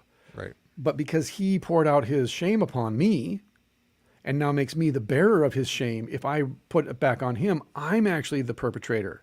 I'm guilty because It's violent. Of violence. That's what passive aggressiveness is, psychologically speaking, is this old ethic that comes back from Scandinavia and other cultures of shame, which is, if I can put my shame on you and then you reject and you don't pity me, you're to blame, not me. So if I say to the painter, I don't care, now I'm the bad guy. Right. And now he's justified. But there's another option. Sure. I mean, the woman made me do it, and then the woman says the serpent made me do it. Right. I mean, you can always pass the buck, keep passing it until or somebody I can say, gets it. That's cool, I forgive you. I've completely broken now the entire theology of scapegoating. I've broken the entire mimetic experience by simply going... Even if your heart of hearts, you don't really... 100%. That's why Jesus commands us to forgive, not asks us. No, yes, I still hold this against you. But no, Right. Jesus tells me to forgive you. So Because I'm going innate within that exchange that I just used, there's violence as the subtext, which is, I'm telling you I don't care because I'm stronger than you are. And if you try to revolt against me or push back against me, I will crush you. Right. And that's actually what allows me to say I don't care. If I were weaker than you, I would apologize to you for thinking badly about you, and we'd engage in what's called a pity party, where we're both victims. And because we're both victims, now we've built up some momentum here. Now, what happens if an entire congregation or an entire community, an entire nation engages in this kind of activity? An entire nation of victims. That means that everyone's responsible, but no one is guilty. Yeah, and anybody who says that, did we talk about this in chat? I think we did. Yeah. But I mean, I've been watching Senate hearings this week, which I don't suggest. But regardless of what you want to talk about, who was it? Hunter's lawyers sent a cease and desist to Trump because Trump is putting all this blame on him. Yeah, it's not me. On Hunter, on True Social. Sure. But it's this. This is the cultural. This is the ethic. Right. It's like, well, somebody else is responsible. It could be China, or it could be. Yeah. It could be the Federal Reserve. Right. It could be the FDA. It could be the EPA. It could be the CDC. You need to tell MTG to stop tweeting out the receipts then. She's been going off. Well, this is the problem with shame and guilt, right? Yes. I mean, guilt is real. I mean, it can be false too, but there can be real guilt, and that may make you ashamed, or maybe you bear no shame for the things you've done that you even know are wrong. Sure. Right? That's kind of like the worst possible place, because then it's just violence everywhere. Yeah. Because we want you to feel something and you don't, and so Right. then we keep exerting this force of will upon you to just you need to be sorry, and they're not. Right. Because they're psychopaths, Yeah. and they don't care. Right. They're like, Whoa. Okay. And so then we're gonna try to rack you up and get you Side note, I guilty. covered this. I'm covering this in my sermon, so you read about it. Last week on this new podcast that I'm doing with these other guys, we talked about pathocracy. Pathocracy is a system of governance that attracts a certain personality disorder type. Usually psychopathy is what it attracts. And then the psychopaths actually employ sociopaths to carry out their work for them, right? And once we started having this conversation about pathocracies, I was like, oh, that's what we have. We have a pathocracy. Yeah, the patterns are too clear. Yes. Which is why when someone says, well, why can't we get good people in the White House or good people in the Congress? It's like, because it's a pathocracy. It attracts and employs and encourages and propagates a particular personality disorder. We would call them even evil spirits. I think it's by nature in any kind of large scale institution. I don't know that you can actually defer it because it attracts those kind of people. We've talked about this with clergy. Anyone too. who desires power should never be given power, right? That's an old adage. Goes back to prehistory. I don't want this role. And I'm not talking about false humility. Right. This is why when you read Xenophon, for example, you go back and read Xenophon, who was a soldier, and then all the commanders just run off when they're about to get crushed by the Persians, and then all the soldiers are like, Xenophon, we like you. You're going to lead us. And Xenophon's like, no, I'm not. I'm going to go home to my farm. Isn't it funny how Plato gets all the airtime and Xenophon doesn't get much? Yeah, I know. Even though Xenophon was so much better. Again, who actually paid attention? Plato's kind of like the hot topic of philosophy. Well, Plato told us what Socrates said, supposedly. Sure. And yeah, so and I only use that as an example because you're going back like over 2,000 years now to Xenophon, where you're saying like, oh, so this just keeps repeating itself? Yeah. All the best leaders have been guys, like even George Washington, they wanted to make him emperor. And he's like, That's no, hilarious. No, we just did this thing. We'll name the city after you instead then. But you know who wanted to do that? All the guys that did not fight on the front lines. And Washington's like, I'm not doing it. I want to retire to my home and I want to raise crops and that's it. Probably a book written on this. If there isn't, there should be. There is. What is the character of these leaders who lay aside the sword and just retire to I have an their entire home? book called The History of Military Incompetence. It's phenomenal. It's one of the best books you'll ever read on strategy and leadership. Well, it's kind of the story of, with Gladiator, and I know that's fictionalized, but it's like he just wants to go back to the farm. Right. Like how can we instill that idea, that virtue? It's like, which, by the way, talking about the hero myth, that's Gladiator. Like that movie is literally just. That's why it's the best movie ever, right? Correct. Or Braveheart or whatever. Yeah, but exactly. That's why these movies, again, even like Sisu, you were talking about Sisu. Same thing. It's the same thing as, again, you're talking about thousands of years of the hero myth, the hero archetype being just inculcated generation after generation. And so no matter how much you try to do to reverse that, even if it's the Bible, biblically speaking, we they all want to go back that. home, but the irony of those stories is that they never can. Right. Not because of their own limitations, like their home is gone. Right. Like they can't go back to what they've already lost. Right. Except there is the the Job story. Job probably is what wrecked this for us. Is that Job gets everything restored in the end. 10 times, yeah. Yeah. Well, that's what Jesus says to Peter. 2 times. But the Bible, the Gospels reverse this actually now that you brought it up, because Jesus says you can't go to where I am going right now. You can't follow me But now. once it's prepared for you, I'll come and get you. So instead of yearning to go home to my farm, I yearn to go home to my heavenly farm. Yeah, to the Father. But I have to wait for it. I can't earn that. And again, that's the conceit of Gladiators. He dies in the end, spoilers, and gets to go home to his farm, but his wife and kids are alive. It's Elysium. That's Elysium, exactly. Yeah. But to the point then, and that's a good analogy, because a pagan, for example, or an unbeliever would say, well, the Christian understanding of heaven is the same as Elysium. And Elysium is the same as paradise, and paradise is the same as Walking in the Valhalla. fields with your wife and child. Yeah. Right. And by the way, since every culture on earth ever has this as a part of their post-death myth, Christianity is just one more of those myths. Unless something completely and totally unique happens that isn't true of any other religion ever invented, which is what he's driving towards. Well, that the expectation or the hope is common because it's innate to us. Right. But the means or the method to attain that is not. And by the way, since we're on the topic, why does Maximus have to die? Right? He doesn't actually die for himself. No, he dies for the empire. Exactly. Yeah. He is a scapegoat. He must die. That's why even though you're sad that he died and you're like, oh, Maximus died, he shouldn't die, he's the hero, you understand within the context of the hero myth, he must die. It's better that one man die than the whole nation Exactly. perish. And he gets rewarded with eternal life. Wait a with- minute, that's in the Bible too. Yeah, exactly. So we better push on now because we're making all the confessional Lutherans a little upset here. If there's any left listening. In brief, the story of scapegoating sacrifice is this, particularly in its infancy. Social life is a fragile shoot. Let's talk about clans, villages. Fatally subject to plagues of rivalry and vengeance. In the absence of law or government, escalating cycles of retaliation are the original social disease. Think of Hamlet, for example, Yeah. or the original Norse Hamlet, Hamlet, which the Northman basically depicts. What? They did. He didn't steal the story. What are you talking about? He didn't Or I steal the should say- story. He actually went back and recovered the original story and said Shakespeare stole the story. Or, well, it was actually a group of writers, wasn't it? What's no. that for Hamlet? No, Shakespeare wasn't an individual person. It No, was of a course group not. Yeah, he was a black woman. Everybody knows that. like Cleopatra. Thank you. Yeah, 100%. We all know that. She wasn't a Greek. She was black. I just love the fact that since you, yeah, okay. I just love the fact that that's a certain political ideology assumes that everyone in Africa is black. It's like, who's the racist now? Like, There was a whole group of people from Asia that went through and conquered all of North Africa, right? yeah. Okay. That's why when you go to Africa, there's white people and brown people and golden skinned people and really dark people. And by the way, Africa is larger than the United States. Again, Well, never just mind both. stop it. Never mind both French and British colonies and Well, Belgium that too, and the Dutch, yeah, and the the Dutch, yeah. Germans, and the Italians, and yeah, the Saracens. On and on it goes. Right? Keeps going. Yep. Silly. So, in the absence of law or government, escalating cycles of retaliation are the original social disease, as in Hamlet. Without finding a way to treat it, human society can hardly begin. The means to break this vicious cycle appear as if miraculously.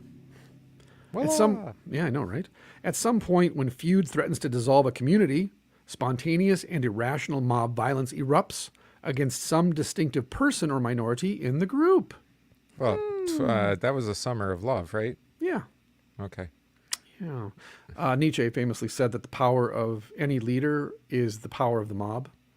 And so an effective leader is a leader that can actually tap into the violence of the mob. Huh. I said that in a sermon. It was a couple of weeks ago, just to say, it doesn't matter what's actually right or true, as far as the court says. What matters Right. is what the people think is right Correct. or true. So, I mean, we call that the court of public opinion. Right. And by the way, I don't know if he's going to pick it up, but I'll just add it as an aside, is that Girard says that the final stage in scapegoating is to deify the victim. And if you don't understand what this means, I can take you to Minneapolis. There's murals. There's murals to St. George all over Minneapolis. Right. He was martyred. But martyred for who? And for what? And for what? Exactly. They can't, Well, they'll tell even you. who was he? Exactly.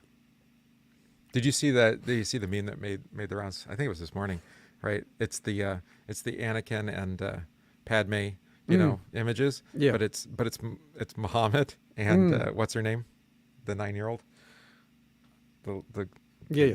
that he made his wife. It's like this is just friendship, right? Yeah. Right. Just friendship. Just friends. We're just friends. I don't right? like sand. It's rough. And it, that's the meme. Yes. so we do this constantly. In fact, you can travel around the United States and you can find murals to Che Guevara, Well, you can get the T-shirt. which again, wow. You got to do a lot of gymnastics well, Marx too. I mean, both of them were just vile, evil people. But yet we somehow deify them as victims. We deify them. Well, the question is, can you deify anyone? I mean, we have what do we Yes. call them? As long as they're a American- victim, you can. American Idols, right? Yeah. Oh, of course we can deify anybody. We do this with musicians all the time, those of us who love music. There's a lot of musicians that are my favorite. They were not good people. But because they were victims of violence, they get a pass. Well, and actually that ends up being part of their art. Well, Woody Allen, Roman Polanski, Yeah. on and on and on. Yeah. So at some point when feud threatens to dissolve a community, spontaneous and irrational mob violence erupts, or as we call them, mostly peaceful protests, against some distinctive person or a minority in the group. They are accused of the worst crimes the group can imagine, crimes that by their very enormity, like Western imperialism, colonialism, capitalism, patriarchy. 1%. The 1%, yeah. Yep. The enormity of their crimes might have caused the terrible plight the community now experiences, and so they are lynched. It's not our fault. It's their fault. Go back and read about Emmett Till Oh, yeah. and on and on. You read about Malcolm X, Martin Luther King Jr., who, by the way, were all killed by the same organization. But that's beside the point, unless you were looking for martyrs. So this is always the problem. It's like, Mm-hmm. so you find your scapegoat, Yep. but is it possible that that's the scapegoat that somebody else wanted you to find, Well, isn't that the best form of scapegoating, is to give the people what they actually want? so that you escape the charge? You know, How many people that follow the teachings of Dr. King know that he was extremely sympathetic to communists, or that his speechwriters were communists, yeah. and that his sermons are communistic in their ideology? How many care? And by the way, how many people that do idolize Dr. King actually manifest and embody his teachings in their own lives? Same thing with Malcolm X. Well, they like to throw out a maxim here and there about the character of. is Right. I more went down the important than rabbit hole color of finding skin. out about how the NRA helped pass these gun control laws when the Black Panthers were at the height That's of their right. popularity. That's right. That's right. And I don't see anybody trying to copy Huey Newton or Eldridge Cleaver. Why not? The Black Panthers were extremely effective in their communities, and not destroying their communities, but rather building them up. I've thought about this a little bit with my experience, you know, where a congregation was in turmoil, and I'm sure I was partly responsible for that in ways that I don't even know, but in something that I do. And how what they really wanted was a scapegoat. They wanted a sacrifice, Right. And they ended up getting it, Right. because people were willing to participate in that, Right. And let's heap the blame on somebody else and not actually Right. deal with it. Which is, from my perspective, as the scapegoat, it's like, why am I bearing all the blame for this? Well, To blow this up even more broadly, too, what if, going back to this dynamic, because this is really going to upset a lot of people, is what if the reason that the United States tells us that every enemy is evil is so that we can justify our globalist agenda of destroying nationalist enclaves like the Taliban, who Or are maybe- radical nationalists, I think it's just so we don't have to blame ourselves. 100%. Because if we actually look at ourselves and say, wait a minute, are we the baddies, right? To Right. quote Mitchell Webb on that one. Yeah. Yeah. So it's so inherent in the system, if you like, or in the Right. culture, or in the ethos, or it's epigenetic, I suppose. It's just passed on now. It's just, Everything that we've been told about Syria has been a lie. Everything. yeah. The president of Syria walks around in public without bodyguards. That's how beloved he is in his own country. Well, they're dancing in nightclubs in Kharkiv, Yeah. You're like, what? Yeah, exactly. But he's the I mean, bad guy. They're evil. Well, I They're an suppose, existential threat to U.S. national security. what do you do when Rome burns? You party, I guess. Exactly. What else are you going to do anyway? Yeah. But what if it is the fact that we're pushing a globalist agenda, and these countries that have these hyper-nationalistic ethics are in the way of that? Well, you're talking about narrative, and narrative formation is, storytelling is so important, Correct. to the way we understand what our reality. Right. Or even more practically, there are now Russian athletes that are not allowed to compete at different tournaments or events because they're Russian. I liked it. The tennis fans were so Yeah, conflicted. Djokovic. Yeah, because do we root for Djokovic, who didn't get the shot, or do we root for the Russian? Yeah. Oh no, I what are don't we know going to do? I don't know what to do. Can't pick a side. And this is why, by the way, he says it's spontaneous and irrational. Yeah, Because right. once you take a moment to stop and think, you might actually think rationally and go, wait a minute, this doesn't make sense. Well, I just wonder if I'm not saying that there's no reality or no truth, but there's always stories, and the stories are never. I don't think we don't tell true stories. I mean, we No. We confess with our lips that we're all sinners, but in our hearts we divide between good and evil. Oh, okay, right. Yeah. I just figure that I'm always being manipulated. I'm always, and I'm even trying to control myself, right? I'm trying to tell stories myself to understand my own reality, Right. the things I experience. Exactly. It's like, here, I'm going to put these data points together, and I'm going to come up with a narrative so that I Right. at least, don't go insane, right? It's not a popular opinion. I understand that. But the older I get, the more I sympathize with Malcolm X. Yeah, I know. The You've more done I'm that like, here on the show. no, he makes a lot of sense. I actually agree with him more than I disagree with him. And the got older I into- get, the more I disagree with Martin Luther King. I got into it a little bit with some other pastors because they were upset by a pastor quoting Kaczynski's manifesto. I'm sorry, but he's right. He's right a lot in that manifesto. It's like, okay, he saw the beast from the inside. I mean, the MK Ultra broke him, but I know a lot of people who say he's evil. And then if I give them a quote and I say it's from somebody else, they immediately go, this is great. yeah. When the same thing can happen with a little bit with Snowden, but definitely with Assange. Assange. Yeah. Or you get it with Breitbart. Andrew Breitbart was that way. It's like, wow, no, he's got it. This is totally right. And you're like, but he was the bad guy. Yeah. Like, was he? And I mean, yeah, he's a bad Right. guy. It's definitely, Also, what we refuse to acknowledge or even think about is that two things can be true at the same time. A person can say something that is erudite and right, but simultaneously do bad things. well, I mean, don't we believe that somebody can speak with the tongues of angels and not have love? That's Well, the going same. back to my music analogy, a lot of the musicians that I listen to wrote beautiful music about really beautiful things, but in their own lives, they were just, you realize, oh, you were projecting, Right. and yet you give them a Or pass. or being hopeful, trying to find a Right, way out exactly. Yeah. through the music. Yeah, the number of musicians I listened to who committed suicide because they were hopeless. And then you listen to the song, you go, oh, see, okay. Yeah, I thought it was funny. Yeah. I heard somebody make a comment the other day that Kurt Cobain was based, and I'm like, I guess I haven't really. I have to pay attention to the lyrics again because maybe there's more there than what I actually remember. Well, he's been so commodified. You have to go back and reread. Yeah. So the sad good in this bad thing is that it actually works. That's the problem, he writes. Right. The sad good in this bad thing, the lynching part, it actually works. It In the does train make of us the feel murder, better. Yeah. communities find that this sudden war of all against one has delivered them from the war of each against all. Who is, let's say it's 1958, and you live in Louisiana, where I lived at in Shreveport or Monroe, and there is the threat of chaos in the community, or there is chaos in the community. A young woman was killed. Who's to blame? Well, it's got to be a black guy. How do you know that? Well, because that's the way black people are. It couldn't be a white boy. A white boy would never do that to a white girl. It's got to be a black guy. So we got to go find a black guy to hang. Well, does it have to be the black guy that did it? No. It just has to be a black man of what he represents, which is the villainy and the evil and the darkness of these people over here, who are 1/16 a human being, according to us anyways. So if we can kill one black man, hang him from a tree, light him on fire, literally a burnt offering to our gods, we can then get up tomorrow morning and go to church as if nothing happened. I just can't. What I can't get in my Yeah, head. I know, it's wild. It's like, well, no. I mean, like, how? What does that do to the conscience? Because it's misinformed. But does it actually appease the conscience? Is the conscience that? No, which is easily- why they had to keep doing it. Yeah. So All it does- death gods demand constant sacrifice because they're never satisfied. I was because I was going over this morning. Before you told me what we were Yeah. going to read, because I had the beheading of John the Baptist, right? And you have Yeah, the there whole you go. narrative there with Herod, and he's married to his brother's wife, who also happens to be his niece. The original mean tweet.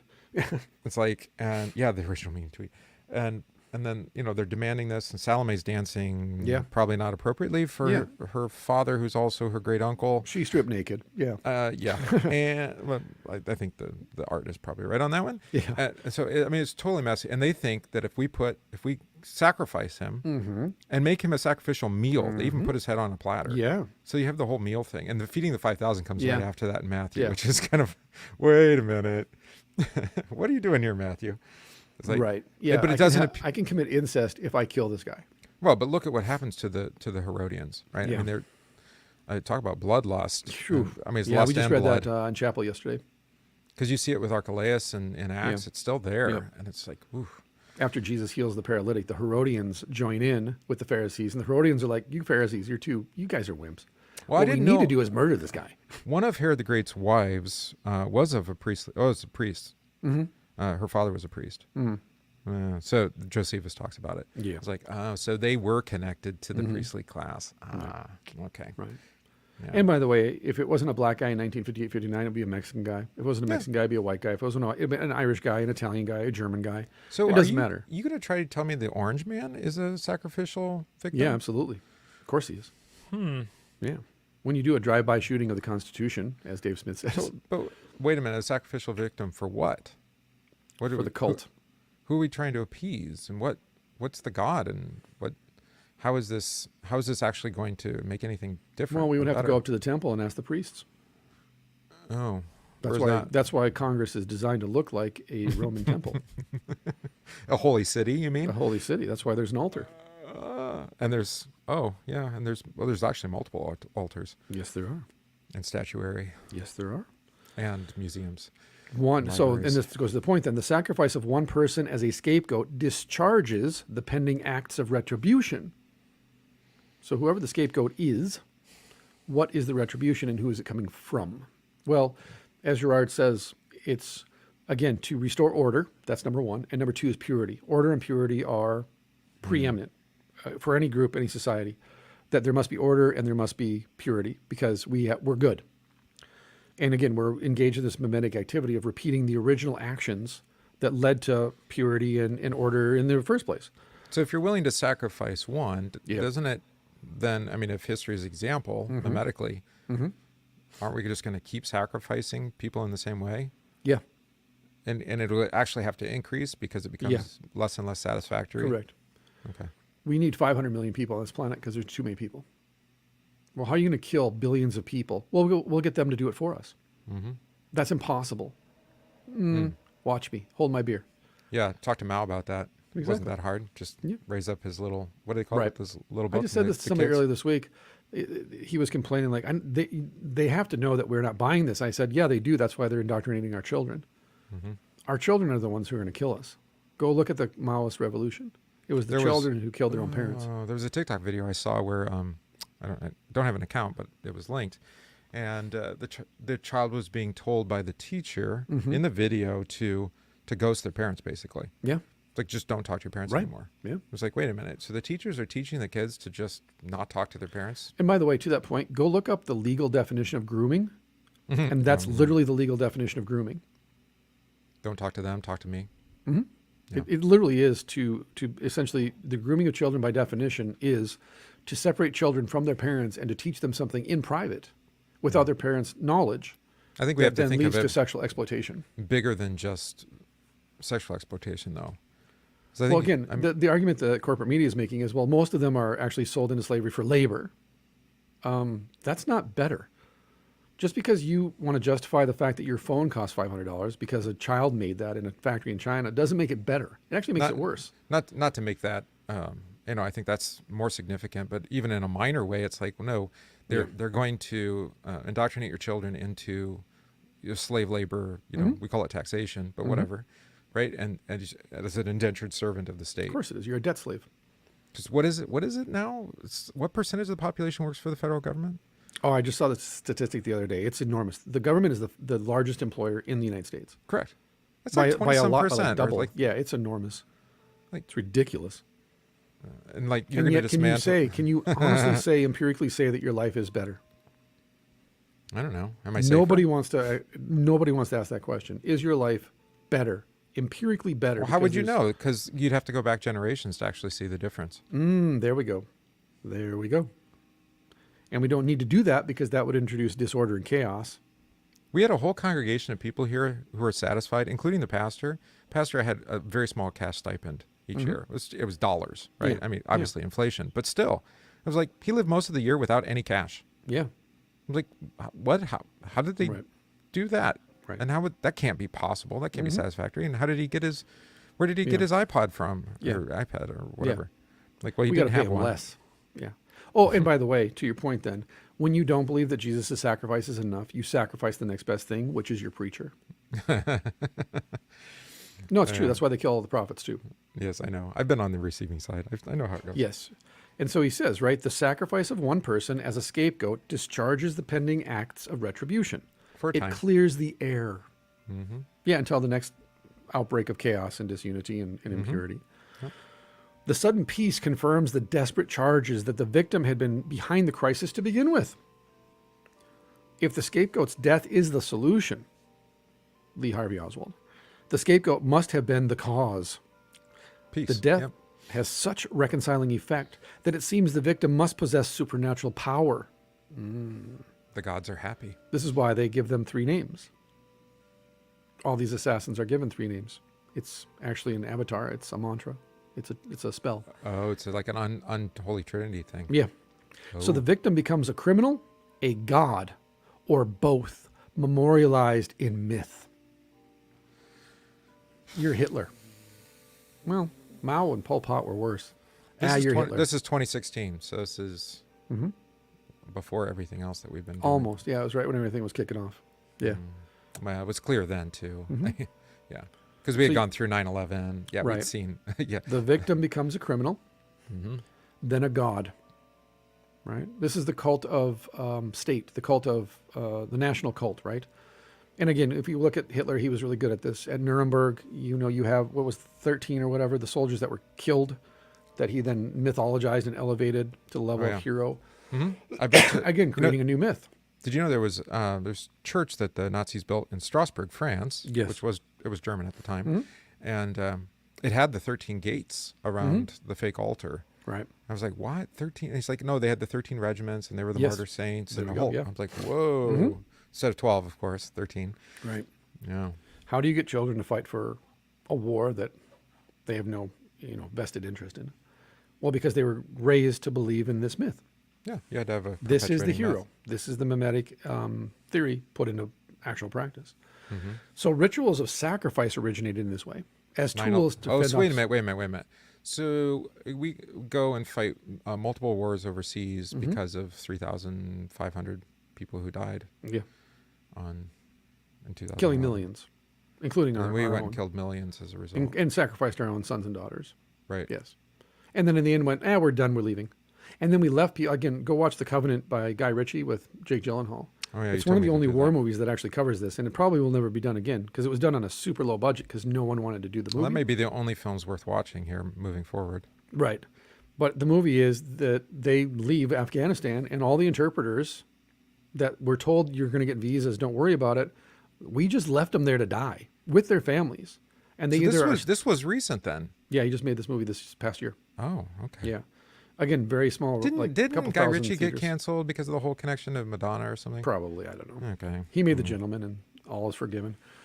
But the point is this, is that we went in, we promised these people, and the same thing we do to every group of people. We come in and go, no, we're going to totally take care of you. And then we leave. And then they have to either go into hiding or they're killed. Along with how many U.S. soldiers were killed at the airport in Afghanistan? Do you know? No, Was it 13? it was. Oh, that's right. Uh-huh. Isn't that weird?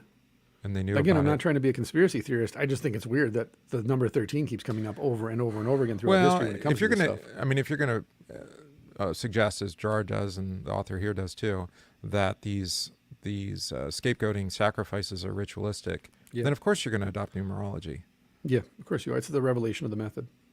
This is what Satan does. because you're always mimicking the numbers. The angel of light, Lucifer, must shine, must see, right? The angelic messengers come and go, don't worship me. I'm just the messenger. Satan says, worship me. Well, in order to worship him, he has to actually show me why he's worthy of my praise and thanksgiving, which includes bread, sustenance, safety, and control, power, success. The three temptations of the wilderness. Always the same. So they have to be revealed to us so that we would worship him. So rituals of sacrifice originated in this way as tools to fend off social crisis. Every regime then says, who's our actual enemy? Externally and internally, right? We have to have external enemies, keep us distracted. But then we also have to have internal enemies so that we can maintain peace and order within our country. I used to argue that like our church body was founded in chaos, was founded in disorder, Yeah. and controversy, and so that's inherent to it. Yeah. And, maybe if I'm going to take Girard seriously, I'm going to say no, that's inherent in every institution. It is, for sure. That if you don't have, I mean, Right. well, and like we said at the beginning, at the top, if you don't have an external enemy, you're going to find an internal one. And in your own home. Oh, Those of us with many children probably have one child that we look at and go, oh, you're the problem child. And that child becomes the scapegoat. If you're not careful, that child becomes the scapegoat for all of the sins of that family. Usually as they get older, it gets easier. Like with the example of an adult child who's an alcoholic or a drug addict. And then we say something like, oh, where did we go wrong with Mark? right. And then all the other, but again, it allows me to sleep the sleep of the just at night because I'm not like Mark. But the parents need to then say, what did we do? Where did we go wrong? Ah, there it is. Right? There's the vicarious atonement. Mark must be the sacrifice for the rest of our family to maintain our innocence. Well, we could say it's just vaccine injury. Yeah. But Exactly. it's still a kind of scapegoat, even if it's true. 100%. So the victim becomes a criminal, a god, memorialized in myth. Well, you know about your uncle. No, what about him? Well, let me tell you, right? And then we tell the kids, well, you know about your grandpa. No, what? Well, let me tell you. Rituals of sacrifice originated in this way to fend off social crisis. And in varied forms, they are still with us. The prescription is that divisions in the community must be reduced to but one division, the division of all against one common victim or one minority group. Prime candidates are the marginal and the weak, or those isolated by their very prominence. There it is. At the top, right? Yep. Typically, they will be charged with violating the community's most extreme taboos. The process does not just accept innocent victims, it prefers them. Outsiders with no friends or defenders, like Ted Kaczynski, or any assassin in the last 50 years, and any school shooter. I was watching Jack Ryan, and I'm like, why can't these spies ever have people that are close to them? Right. Well, that's this series of Jack Ryan, right, on Yeah. Amazon. It's like, Which is an abomination, by the way. compared to the original. Yes, I know, but it's still like he's a scapegoat. I mean, he's the guy that has to do the thing that nobody else can do. Right. Off book, Versus Black the original Ops. Jack Ryan movies with Harrison Ford, where he's the hero, not the scapegoat. Yeah. Well, I would still say he's the hero, but he's the hero scapegoat. Which Back when we used to present the CIA in a positive light. Well, that's what I like about it. It's like I'm not sure that we're really better off with these people. After they completely lied about the state of Venezuela in the second season, I was out. I'm just like, wow. Oh, well, we're in season 4. It's Okay. totally different. No. They just bastardized the books, but they needed, again. Well, it's not hard to do when brand to hang on it. when Tom Clancy's dead. I mean, Well, it's I a little bit easier. He's the McDonald's of exploited authors. I think he's revelation of the method too, though. For sure. Yeah. So this process does not just accept innocent victims, it prefers them, outsiders with no friends or defenders. This, in a nutshell, is Girard's account of the origin of religion. By the way, to provide a practical example so we don't get too heady, when Derek Chauvin, the police officer with his knee on George Floyd's back, was arrested, Yeah. and the head of the policeman's union email was quote-unquote leaked, he was immediately demonized by the governor and the mayor of Minneapolis. And the rest of the police, they just kind of took a step back and went, yeah, that's just him. Again, he's an outlier. He's an individual, but he doesn't represent the rest of us. Oh, no, no, no. And then you talk with cops that I train with in private, and they all quit. Because they're like, oh, the writing's on the wall. We got to get out of here. And so they all resigned early. They took early retirement. Except, I mean, he ended up being the fall guy and took most of the blame. Of course, again, that's my point. Everybody who stands up for the victim will then themselves be included in the victim. And after he does some time, and eventually he'll have a hearing, and there'll be some new evidence, and they'll quietly release him. Right, exactly. And he'll move out of state, and yeah. Or, I mean, there's another kind of scapegoating. Just remember that the happens. Rodney King trial, for I mean, example. I'm thinking about this like, what's going to happen to Iger at Disney or something? He's going to get a big payoff, and then he's going to leave. Well, they tried to pull a fast one where he left after he instituted all these woke policies, bring in Chapek. Chapek was supposed to be the sacrificial. Yeah, exactly. Exactly. Yeah. And then Chapek went on a big, well, and so the question is like, burn campaign. like what, if you're in that position as CEO, I mean, this is always going to be inherent. But Kathleen Kennedy's contract is up at the end of this year, so she'll be the next. Right.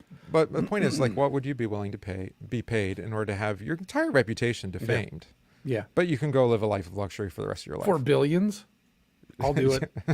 I volunteer as tribute. It's pretty amazing, right? It's like, well, no, I'll let you sacrifice me in the court of public opinion. Right. Which, by the way, is the conceit of the Hunger Games, is that at the very beginning, you could argue that Katniss is the innocent. She is the Christ figure.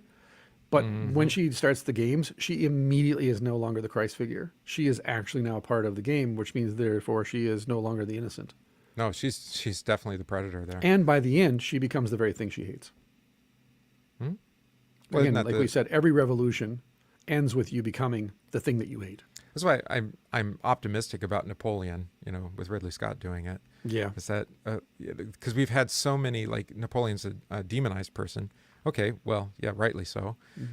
He's a terrible person. Well, I mean, he was originally villainized, though, by the monarchy. Correct. So you shouldn't have been shocked that happened. Right. So I'd like to see both sides, if you like. Yeah. It's like, yes, he's a philanderer, and he's right. Well, that's the beauty of Kingdom of Heaven, the director's cut, is that he presents everyone as, they're like, oh, moral gray. I'm like, no, he presents everyone as human. That there is an actual innocent at the beginning, and then he is corrupted by the sins of the world. That's kind of the trajectory. But in the end, then the angel who is with him through the entire narrative is the one who's constantly pulling him back from the edge of becoming a tyrant. Well, and I guess that is the thing with Napoleon that I hadn't really realized until you said Yeah. it, is that he's never been presented to me as a human, as Correct. a real person. Right. It's always been this mythological Yeah, a figure. cartoon. Look at Bill Cartoonish. and Ted, for example. Oh, He's yeah, always sure. cartoonish. I didn't But know he had another. He had that isn't his real name. there we go. Exactly. His real name is Neapolitan. Oh, the You ice know cream. that. Yeah, that's where we get the name Neapolitan ice cream from, Napoleon. That and other myths. All right, on We'll my probably new get a podcast. strike on on YouTube just for that. Wouldn't it be fun though to do a history podcast where you just make stuff up for an hour?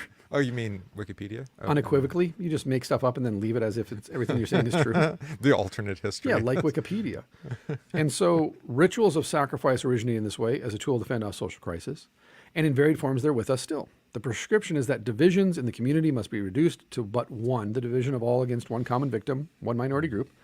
Prime candidates are the marginal and the weak, those isolated by their very prominence. So typically, they will be charged with violating the community's most extreme taboos. And the process did not just accept innocent victims, it prefers them, outsiders with no friends, defenders. And this, in a nutshell, then, is Girard's account of the origin of religion. It is identical with the beginning of culture itself. Because without some such mechanism to head off, quote unquote, tit for tat, eye for an eye, tooth for tooth, itself, for without some such mechanism to head off this tit for tat conflict, human society could not get off the ground. This is the genetic flaw, we would call it original sin, in our normal approaches to peacemaking, the quote unquote good violence against them, every war, that drives out bad violence. This is why Augustine, in his just war theory, which we covered, you may only engage in war if the other side is the aggressor.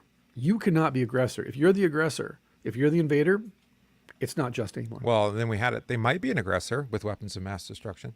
Mm-hmm. They might be. Be. We have to cut them off before they aggress us. We Right, know they're exactly. aggressors. We know they're aggressors, but they haven't Well, aggressed we have to us. out-aggress them before they aggress us. Wasn't That's just- how this works. Again, Yeah. Russia's not allowed to use cluster bombs because that's illegal, but we can use cluster bombs. Well, no, we're not. They're not going to use them. They're just going to have them, as a deterrent. That's Cold War. Right. Cold War theory. Mm-hmm. Oh, But the that's problem, called propaganda. the problem is that the scripture presents life in this world. P.S. I'm actually morally opposed to rules of war. I think that's ridiculous. It's like war. marching it. We're going to march in straight lines until somebody does Yes, it. exactly. Maybe not. Right. Okay. No, the tit for tat. I mean, that is natural law. At least as the scripture presents it, right? Right.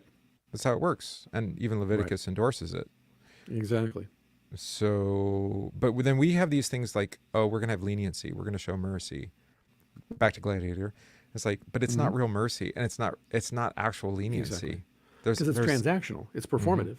right. You do something for tit for tat. You do something, then I do something. This is why if you do something evil, something taboo, we have to counter that. We have to balance out the scales of justice, the plates of justice, by doing something good, which would be to eliminate you from the gene pool. Or at least make you suffer. Again, it's not a bad thing as long as you're a bad person. But if you're a good person, now we should all feel bad. This is how you set up bigotry in movies, by the way, like Mississippi Burning. Like, who are the bad white people? It's pretty obvious right away when they start throwing the N-word around and beating their wives in the first 10 minutes of the film. You're like, They oh, drink he's the and bad guy. drive. Yeah, they've got Yeah, beer in the exactly, truck. right. They have to break all the social taboos so that when they do get their comeuppance, we can say, ha ha ha. Or if they repent, we can say, okay, we forgive you. We forgive you for murdering that boy because you repented. Is this the time for our annual reference to Justified, the TV show? Yes. Annual. It's like every other episode. It used to be. Oh, by the way, in 4 days, City Primeval, the new Justified movie comes out. I'm so stoked. Oh, I didn't know that. It's a complete bastardization of the original book, which is my favorite Elmore Leonard novel, City Primeval. But they're going to take Raylan and put him in the place of the character from City Primeval. I'm so excited. Oh, and what's this going to be? It's on FX, Hulu. On FX? Okay. Yeah. Yeah, it'll be on Hulu. But super stoked. Hopefully they do it right. It's Elmore Leonard's son, who was the screenwriter for the last 2 or 3 seasons of Justified, wrote the screenplay for this. Nice. And he's not woke, so hopefully it works good. I'm Yeah. excited. Speaking of hero myths, If I didn't live in Minnesota, I would have a Stetson. But living in Minnesota with a Stetson looks absurd. It just looks like I listen to contemporary country music. I'm and going on drive a vacation to the pickup. Hollows. I didn't even think of that until just now. Oh, are you? Yeah, yeah, Got to find some barbecue. I do. So no one thought out the process, right? Oh, yeah. No one thought out this process, and its effectiveness depends on a certain blindness to its working. Back to your earlier question, can we ever stop doing this? No. Well, then why do we keep doing it? Shut up, you, or you're next. We'll put you on the pyre next. Because again, going back to the Northmen, in the final scene of the Northmen, ultimately the only sacrifice that is going to satisfy the chaos and the disorder is, of course, the sacrifice of the original perpetrators of the violence, which is, of course, everybody that's involved, actually. Let's just have a volcano and I'm just saying, as far as pagan myth goes, chef's kiss on that movie. Agreed. Nailed it. I was uncomfortable at certain points in that movie where I'm like, this is really pagan. Like, this is like legitimately pagan. This isn't Hollywood making up paganism. I really got into Bjork's character though. Yeah. I was like, hey, Bjork. I wanted some, like, again, I did want some, like, ambient music in the Well, background. she talks about that, like this is the source of her music. She's like sitting in the forest for hours. Yeah. Like, On okay. mushrooms. I'm going to guess eating yeah, mushrooms. yeah. Yeah. So I'm like, hey, it works. power to you. So no one thought out this process, and its effectiveness depends on a certain blindness to its workings, which is why you need a seer, an oracle, someone, right, to keep you blind. Yep. Myths are stories that reflect the scapegoat event, but they do not describe it. They are the legacy of a collective killing that all the perpetrators found completely justified, entirely necessary, and powerfully beneficent. Now, I would argue from our worldview that all what he says, these myths are stories that reflect the scapegoat event. They are the legacy of a collective killing. I would argue that it's the original promise in the garden that the serpent will die. Yeah. And that every scapegoat event is a reenactment in an ungodly sense. It's a reenactment of Jesus' death on the cross. Or at least incomplete or I should ineffective. It is Aping. mimicry, right? Yeah. It's an Yeah. aping of it. And so it's like a pantomime. It's kabuki We know theater. there has to be sacrifice. Right. Right. It goes back to Plato saying, the reason I hate actors is because they're a copy of a copy of a copy of reality. So every human sacrifice, every sacrifice is a copy of a copy of the original promise that, no, this is my sacrifice for you. Well, that's why I always point out, in Holy Week when the high priest Yeah. says, "His blood be on us and on our children." Yeah. They're like, oh no, he's exactly right. He Yeah, is that serving as happened. high priest, even though it's kind of tongue in cheek. Yeah. You know, So myth is the memory of a clean conscience that never registered the presence of a victim at all. This is why in the tale of the blind man that Jesus heals, when the blind man is excommunicated from even his parents' house, the law says that you're not even allowed to speak his name again, and that you have to treat this one as not only dead, but as having never lived at all. well, they do kind of when they're interrogated. That's what I'm saying. In We the don't know temple. him. You ask him. So we see this in cultures, even to this day, is that when someone is quote unquote excommunicated, not only is their name erased, but their very presence can never be spoken of again. This is why in North Korea, for example, I was talking about this on the area of operations last week. I have people that listen to my podcast in North Korea. If they're caught listening to my podcast, not only are they punished, but their children to the 4th and 5th generation are born in prison. And then they go back 4 or 5 generations previous. So if you have great grandparents, they are immediately imprisoned and put to work and killed. Well, this is what you do with them with a virus. With the Exactly. disease. And Yeah. North Korea then is a perfect example of what he's saying, which is we need to clean our conscience. Well, how do you do that? We need to clean out, literally scour. This is the salve, right? The word salve, to clean, to wash. We need to salve. We need to actually salvation ourselves out of this situation. Well, how do you do that? We need to literally erase, scour their name and their presence out of society forever. We can never speak of it again. Right. This is why Rome reduces Jerusalem to dust and ash, and Carthage, and any city they conquered. And you're not allowed, in Roman law, you're not allowed to speak of the Carthaginians or the Israelites after they've been eradicated. One thing to note, though, as I saw in Ezekiel 30, God does something even worse, is that he talks about turning over the foundations. Yeah, Rome didn't even that's do great. that. Yeah. They would take them down to the ground level, Yeah. but they would leave the foundation and Right. rebuild on it. Well, you look at those 80-ton foundation stones of the temple. It's like, let's just leave those. We're fine. Right, exactly. And Yeah. then here, Yahweh, the Lord says, I'm going to actually overturn even the foundations. Yeah. It's like, whew, Right. that's a judgment. So they are the legacy. These myths are stories that reflect the scapegoat event, but don't describe it. They're the legacy of a collective killing. Why? We got to be beneficent. We're the good guys. So myth is the memory of a clean conscience that never registered the presence of a victim at all. It can take the form of a creation myth of the world being created out of the body parts of a deity like Tiamat, the part of a deity, I said Tiamat, a traditional story of an old woman casting spells with an evil eye, or the wildfire contagion of rumors that Jews caused the plague by poisoning wells. The continuity of consciousness between producers and consumers of a myth from mouth to mouth, generation to generation, is precisely the invisibility of the victim as a victim. Weren't the Christians the ones responsible for the burning of Rome? Yes. But not the plague. We'll blame the Jews for that one. Okay, good. But yes, we'll blame the Christians, even though it was probably not the Christians. It was probably actually the Moors. But we won't talk about that. Whoever it was, that's a good way to get rid of those guys. Exactly. To this day, January 6th. So did you notice they changed the narrative? Yes, they did, because they got caught. So now it was, what did they call it? A protest, a rally, or what was the other word? Well, when 10 out of 12 people in the Capitol were FBI agents.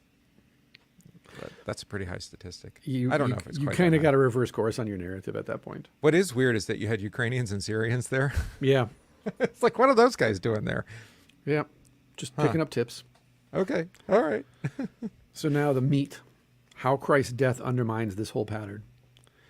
And this to me is really, when I said at the beginning, if you don't want your false theology of sacrifice and transactional worship shattered, this is where you want to turn this podcast off, because he's going to attack that to the very core. You're not supposed to keep encouraging people to turn it off. It's the Streisand effect. You got to keep listening until the more end. I say don't listen, the more they're going to want to listen. Marketing, baby. I got it. Scapegoating is one of the deepest structures of human sin. Oof. Scapegoating is one of the deepest structures of human sin, built into our religion and our politics. There you go. It is demonic because it is endlessly flexible in its choice of victims and because it can truly deliver the good that it advertises. It actually works. Right. It is most virulent where it is most invisible. How do you know you have COVID? Well, you know that you have it because you don't have it. Remember that? If you're not sick, that could mean you're sick. Well, and so the victim, you could be just a victim of the disease, or you could be a victim of the people who didn't spreading do the disease. You and I, by the way, are dead. I don't know if you're aware of that. We didn't survive the winter. No, I know. Because we weren't vaccinated. Right. Well, but we're also the ones responsible for everyone else's death. Correct. Right. So if you're vaccinated against polio, you can't get polio, right? Absolutely. So if my kids aren't vaccinated, they can't get your kids sick. Well, no, you can still get my kids sick. Well, you just said I can't because the vaccine stops it. And well, 90% of the cases are vaccination-related strains. And the Amish people don't have any cases of any of these things. They just don't get testing. That's right. Even though we use them as a petri dish for the last 2 decades. No diabetes, no heart disease, no cancer, no autism. And they only have one thing in common. I'm not a big fan of isolationism, but they do prove that there are some advantages. They do. They really do. Again, I mean, you still have Rumstrucka or whatever it's called. Yep. But, because the gene pool is a little small. Well, there's always that. So, scapegoating is one of the deepest structures of human sin. It's built into our religion and our politics, which is why politics becomes religious and religion likes to become political. Oops. Mm-hmm. This is why Christian statism is demonic. There, I said it. Yeah, but how are you going to have a state without no moral religion? basis? I know. Yeah. There's got to be some morality. I guess it's going to be a scapegoat morality. I don't see how dwarfism, chat on live streams like, yeah, but they have more than their share of dwarfism. I don't see that as a problem, actually. We don't mind it in women. I think if men are dwarfs, it's a little bit more awkward. I don't care. It's dwarfism. So what? What is normal? What is normal? Exactly. Okay. Again, in ancient cultures, dwarfs were considered touched by the gods and were made shaman. I was reading an article about all of the Speaking of isolation, the giant skeletons they found in Wisconsin. Yeah. There were giants in Wisconsin? Yeah, there were giants. These were like 9-foot, 10-foot people. Yeah. And we have pictures. Mm-hmm, so yeah. No, they were in the newspapers. Not that long ago. Mm-hmm. Well, I told you, all those clippings were burned. by the Library of Congress. Oh no, I didn't. Yeah, if you go to the Library of Congress and ask for all the clippings from those newspapers, they'll tell you that they were accidentally burned. Oh. All of them. Kind of like the mud flood stuff too, I Yeah, suppose. exactly. Yeah. Okay. So long as we are in the grip of the process, so this is the problem then, right, is that it's demonic because what is it doing? It's endlessly trying to find a victim to sacrifice for the good of me and you. So long as we are in the, and of course it's a rejection of Jesus and his crucifixion. Right. So long as we are in the grip of the process of scapegoating, we do not see our victims as scapegoats. Texts that hide scapegoating foster it. Texts that show it for what it is undermine it, which is why then you see so many people who are disillusioned today in the United States, for example. Disillusioned with politics, disillusioned with religion, disillusioned with institutions. Why? Because they've now been exposed to a lot of the truths that have been hidden over the years or lied about or obfuscated. They recognize the corporate media as propaganda. Mm-hmm. They realize that the elections are all fixed. They're disillusioned, they're disenfranchised, and yet they still participate in it. Yeah. Well, why? What other option do you have? Well, there's a kind of comfort to dogma. Mm-hmm. You know, being dogmatic, asserting. What was that earlier thing about how we need to maintain a certain blindness to its workings? Yeah, exactly. Yeah. So the myth of American exceptionalism, or or triumphalism, or manifest destiny, or whatever. I mean, there's all sorts of different kinds of pseudo-religious mythological teachings that we have, and that makes us feel better about a 38% taxation rate. Right. You're like, well, wait a minute. How did we end up in the very worse tyranny than what we started with? Right. But we don't call it tyranny anymore. Right. No, now it's social programs. Right. Like, okay, that's not how the founders saw it. Well, let's put it this way. We know, for example, that the Lusitania was carrying munitions to Europe under the guise of being a cruise ship, a passenger liner. So they knew that there was a very distinct possibility that they were going to sacrifice all of the people on that ship for the war effort. Yeah. And they never told those people. And they lied to us in our history books up until the last 30, 40 years. Greater good, man. For the greater good. Exactly. The greater good or the lesser evil, which is just, as determined full, by the priests anyway. Yeah, half full, half empty. Yeah. But again, there has to be a certain level of willful blindness to the fact that we sacrificed those people to the war effort because we wanted to be a part of the war, but we couldn't be a part of the war because we were practicing isolationism and blah, blah, blah. Well, so if you don't scapegoat, reality is almost too much to bear. 100%. That we are not the good guys.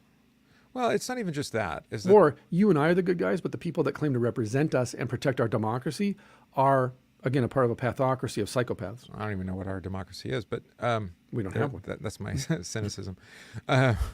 No, I think about it this way: it's like, well, then the possibility of evil is all around us all the time. I wouldn't say it's the possibility. I'd say it's the reality. Right, and so the way that at least my folks have responded to this is like, it's not just a black pill. It's like, I don't even know how to live in a world that's like the way you're describing it. 4 out of 10 people statistically are being sexually abused in their homes right now. 4 out of 10 people in your community, which means 4 out of 10 families in your congregation, there's sex abuse or physical abuse going on in that family. And if it's 4 out of 10, then how many have one degree of separation from that? Correct. Regardless. 70, 80%. We all know it's true. You as a pastor and I as a pastor know that chemical abuse is rampant in our congregation. Sure. But what if we bring it up? Right? No one's going to criticize that sermon because no one's going to want to talk about it after the fact. Let's just all move on. It's just all. Unless you do it every Sunday, in which case we're going to have a conversation. You need to stop talking about this. In which case you're going to be the scapegoat. You become the scapegoat. Exactly. Yeah, because you're on that hobby horse and that's all you talk about. But I think this is really important, what he says here, which is myth is the memory of a clean cut. It can take the form of a creation myth of the world, for example, body parts, deity, blah, blah, blah. The continuity, though, this is the key point, is the continuity is that, and it's invisible for the most part, on purpose. That's what allows us to remain in the grip of this process of scapegoating. We never see the victim as a scapegoat. We never sympathize with the victim. We never ask why.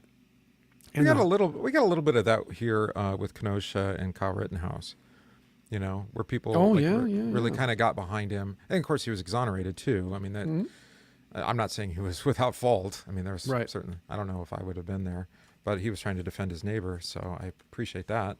Right. But there were people, that have come to his aid and tried to stand with Kyle, that kind of stuff. Right. But then, but it's not clean cut, right? Right. Yeah. Well, you remember Tim Osman. No. Osama bin Laden. Oh, that's his CIA name was Tim Osman when he worked for the CIA. Well, and that I was going to make that point earlier. Is like, okay, there's the myth of Osama, and then there was the reality. Like when they went, you've seen the video inside or the photos inside of his cave. Like, yeah, he had a lot of American porn. It's like in television VCR with that. Yeah. They're like, wait a minute, this guy was living in a cave for years, and he orchestrated all of this. Well, technically, he was living in a house in Pakistan, but yeah. Well, but yeah, at hiding the out in beginning. caves. Yeah. Right, later in Afghanistan. Yeah, and he orchestrated this entire thing from a house. Yeah. It was all him. He's the mastermind. And miraculously, we found the licenses of the hijackers at Ground Zero undamaged. Did you know, who was it? I saw this on Twitter. James Wood, you know the actor? Yeah, James Woods. He had reported a couple of the guys to I think it was at Dulles maybe. Yeah. Like days before. Yeah. Like these guys don't seem right, and they didn't act on it. That was interesting. Yeah. Like, They do that a lot.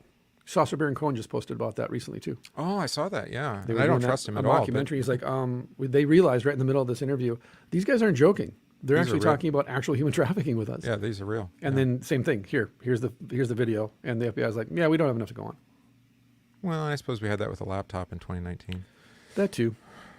Again, invisible process, scapegoating. Well, but that's not this person's not the designated scapegoat. There's the problem. We can't pursue this. We Right. can't press charges. We can't. Oh, there was no fingerprints. There was no DNA. The cameras were off. Whatever, because We can't either that sacrifice the high person priest is the kids. sacrifice or that guy isn't the sacrifice. One way or the other. Oh, there's a sacrifice coming up, for sure. Every election cycle, there has to be a sacrifice. Every time. If you didn't October notice, there was a Surprise. blood sacrifice. Ashley Babbitt was the blood sacrifice last time. But we can't talk about her. Notice no one talks about her, by the way? No, I know. She doesn't get to be a deified victim. That video isn't just emblazed in my memory. Exactly. I can't get it out. Yeah, exactly. Like what they did to her. Which, yeah. So this is the thing then. The texts that hide scapegoating actually foster more scapegoating. Texts that show scapegoating for what it is undermine scapegoating. Which is why we even take the Bible then and use it to foster scapegoating rather than undermine it. Well, which I is was Girard's assertion. Well, I was going to say that if it's anything that we've tried to do here, I mean, we're not always probably perfect at it, but is to at least be a skeptic and to say, is this what it says? Right? Is the author being honest here? Is it or being dishonest? And we do this with the Bible. I know that bugs some people. I'm like, maybe the way I've read this is wrong. Yeah. You know, maybe I'm not like I got it totally backwards, or it's upside down, or I've missed a whole other perspective on this. And it's not the fault in the text necessarily. Right. Here we're talking about texts that have been created for the purpose of either scapegoating or hiding the scapegoating. Two things. One, a very smart person once said that a sign of an intelligent person is the ability to change their minds when presented with new information. I don't trust anybody that doesn't. And number two, it's called repentance. You should try it sometime. From a spiritual, yeah. So Jesus' willingness then to face death, specifically death on a cross, suddenly looks anything but arbitrary, an accident of God's, providence. And much more like, quote unquote, the wisdom of God that the New Testament so surprisingly discovers there. God breaks the grip of scapegoating by stepping into the place of a victim who cannot be hidden or mythologized. God is willing to die for us, to bear our sin in this particular way, because we desperately need deliverance from this particular sin, the sin of scapegoating, which again, the author calls demonic. Jesus does not volunteer to get into God's justice machine. God volunteers to get into ours. Paulson does this constantly, by the way. Stephen Paulson, go listen to Outlaw God. He constantly, because Paulson talked a lot about Girard in his lectures too, even if he doesn't remember, he would bring it up and I would pay attention because he does bring this up. This dynamic is in a lot of what Paulson is, which I think is, again, why people are upset by Paulson. Is because and particularly that quote from Luther that Paulson uses about God becoming the murderer and the which is Luther's quote. The murderer of murderers and the thief of thieves. He becomes Paul and Peter and But that's Girard's point too. Exactly. He enters into our justice system and dies at its hands in order to, by the way, destroy it. Well, and he even makes that confession to Pilate, right? You would have no authority at all unless it had been given to you from above. And you're like, wait a minute. And the way he breaks it, and maybe he gets to this, but the way that Jesus breaks it is Jesus is innocent. Which means the legal system committed of crime against itself by killing him. They killed their own justice system. They killed their own justice system by killing an innocent man. Well, what does that say about ours? The justice machine is broken by itself. Jesus is, by the way, this is why the law must stop. when the gospel is proclaimed. Well, that's why I like that picture, the language he uses here of God's justice machine. Yes, In that, well, if Jesus gets in, I mean, he mucks it up so it doesn't work exactly. anymore. It does not work anymore. It can't work It's anymore. like a wrench in the system, wrench in the Yep. machine. There you go. Beautiful. I love it. Mhm. Oh no. Went to make a note and then it scrolled back up. Hold on. I gotta Jesus does not volunteer to get I into got it. God's justice So machine. God volunteers to get into our justice machine. Jesus' persecutors intend his death to bring peace, as it's intended to always do, to avoid an outbreak of violence between Romans and Israelites, between Jews and other Jews. Jesus' accusers intend his death to be sacrificial business as usual, but God means it to be the opposite. The Bible is frequently criticized for exhibiting so much violence in its narratives. Yes. Let's just By- skip. Pastor, can we skip this part and go by to the end of the book, postmodern please? Yeah. Western people. Too much judgment. Too much judgment. To Girard, this is extremely ironic. Truly mythical texts are rooted in sacrificial violence, prescribe it, shield us from awareness of our complicity in it. That is why they do not show it directly. The Bible makes violence visible, and therefore makes its victims uncomfortably visible too. There it is. Abraham and Isaac, right? The language of sacrifice and blood with all its dangers is there to tell the truth. To wish to avert our eyes reflects a naive confidence that we are in greater danger of being corrupted by the language than of falling prey to the sin that it describes. Ooh. The sensitivity to victims so often now turned against the Bible is itself rooted right there. We would not accuse the Gospels of victimization if we had not already been converted by them. To Girard, this theme is a continuous thread in the Bible. An awareness and rejection of the sacrificial mechanism is already set forth in Hebrew Scripture. The averted sacrifice of Isaac, There it the is. Joseph story, the prophet's condemnation of scapegoating the widow, the weak, the foreigner, the complaints of Job against false accusations, the Psalms' obsession with the innocent victim of collective violence, like the Passion narrative's transparent account of Jesus' death. All these point in the same direction. They reveal the quote-unquote victimage mechanisms at the joint root of religion and society and reject them. Yeah, that's why I was thinking about Jonah and, the way that the sailors insist that if their God they've done all the normal things that would appease Yep. their gods and it Yep. hasn't worked. So we need to appease your One God, Jonah. sacrifice for the sake of everyone on that ship. Yeah. And Jonah accepts that, which is As interesting. the guilty party, not as the innocent one, though. That's true. I'm That's right. guilty. This is happening because of me. Throw Right. me overboard. So what's interesting about the story in this context is that it doesn't reject the idea of sacrifice Nope. or of a scapegoat. Jonah has to be the scapegoat and he has to die for the people. And then Jesus adopts it, right? So However, as the sign of Jonah. the only difference, and hopefully, again, I keep saying I hope he gets to this point, the only difference is that Jonah is guilty. It is actually what he Jesus deserves. is not. Yeah. He breaks the justice machine. He breaks the law by being the innocent victim of a machine that demands that the guilty be punished. Well, and I think in that previous paragraph, and it may or may not be true, that the author is suggesting that God's justice machine is different than ours. Yeah. And I'm not entirely sure that's true. Because we live by the law, whether we acknowledge that or not. Do we? I I know. don't think we live by it. I think we're compelled to do it. Yeah, But again, no, right. if the Ten Commandments are the minimum requirements for daily life and they're non-negotiable, well, that's why we have manslaughter in our legal system and not just murder. How many degrees, too? Right, exactly. Yeah. So do we live by the law? I think we live in spite of it. Well, that's because we try to turn we try to turn the law into gospel, right? So we have Right. mercy, we have reduced sentences, we have Right. plea bargains, we have all sorts of ways to try Right. to kind of in a fake Right. way though, Right. ameliorate the law from its full severity. Well, think about it this way, too, in practical terms. So in Minnesota, for example, people that break the law are not punished. The police are told not to arrest people. We have that here too. So then the people that demand that the law be upheld are left with no response from anyone. We have no cash bail now. Right. So then are the people that demand the law going to remain within the law once they see that the law is not being applied equitably? Or are the people that demand law and order slowly but surely going to then ease themselves into a lawless state and argue no? Yeah, everybody else is doing it. Exactly. That's my point. Again, mob rule. I pointed this out. Oh no, it was you in chat, but I had been talking to somebody else about it. Is that I maybe even posted on Twitter a few weeks ago that the the reason why we elect the people we do is because we actually want to mimic that. Yes, 100%.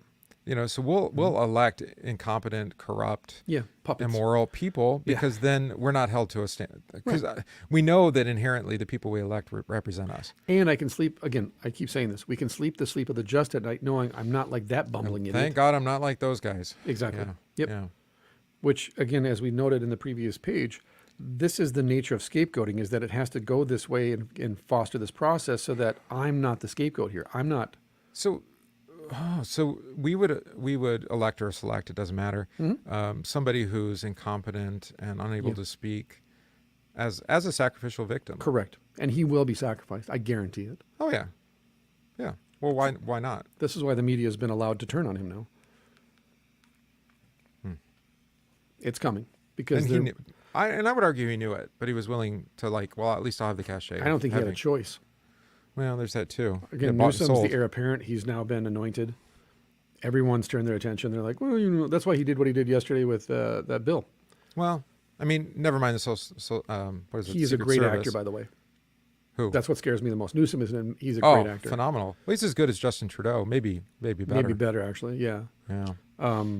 And even with his past, and even the As a evil political things, actor. Yeah. well, even the evil things that he's done within his own family, people are like, yeah, but I'm still going to vote for him.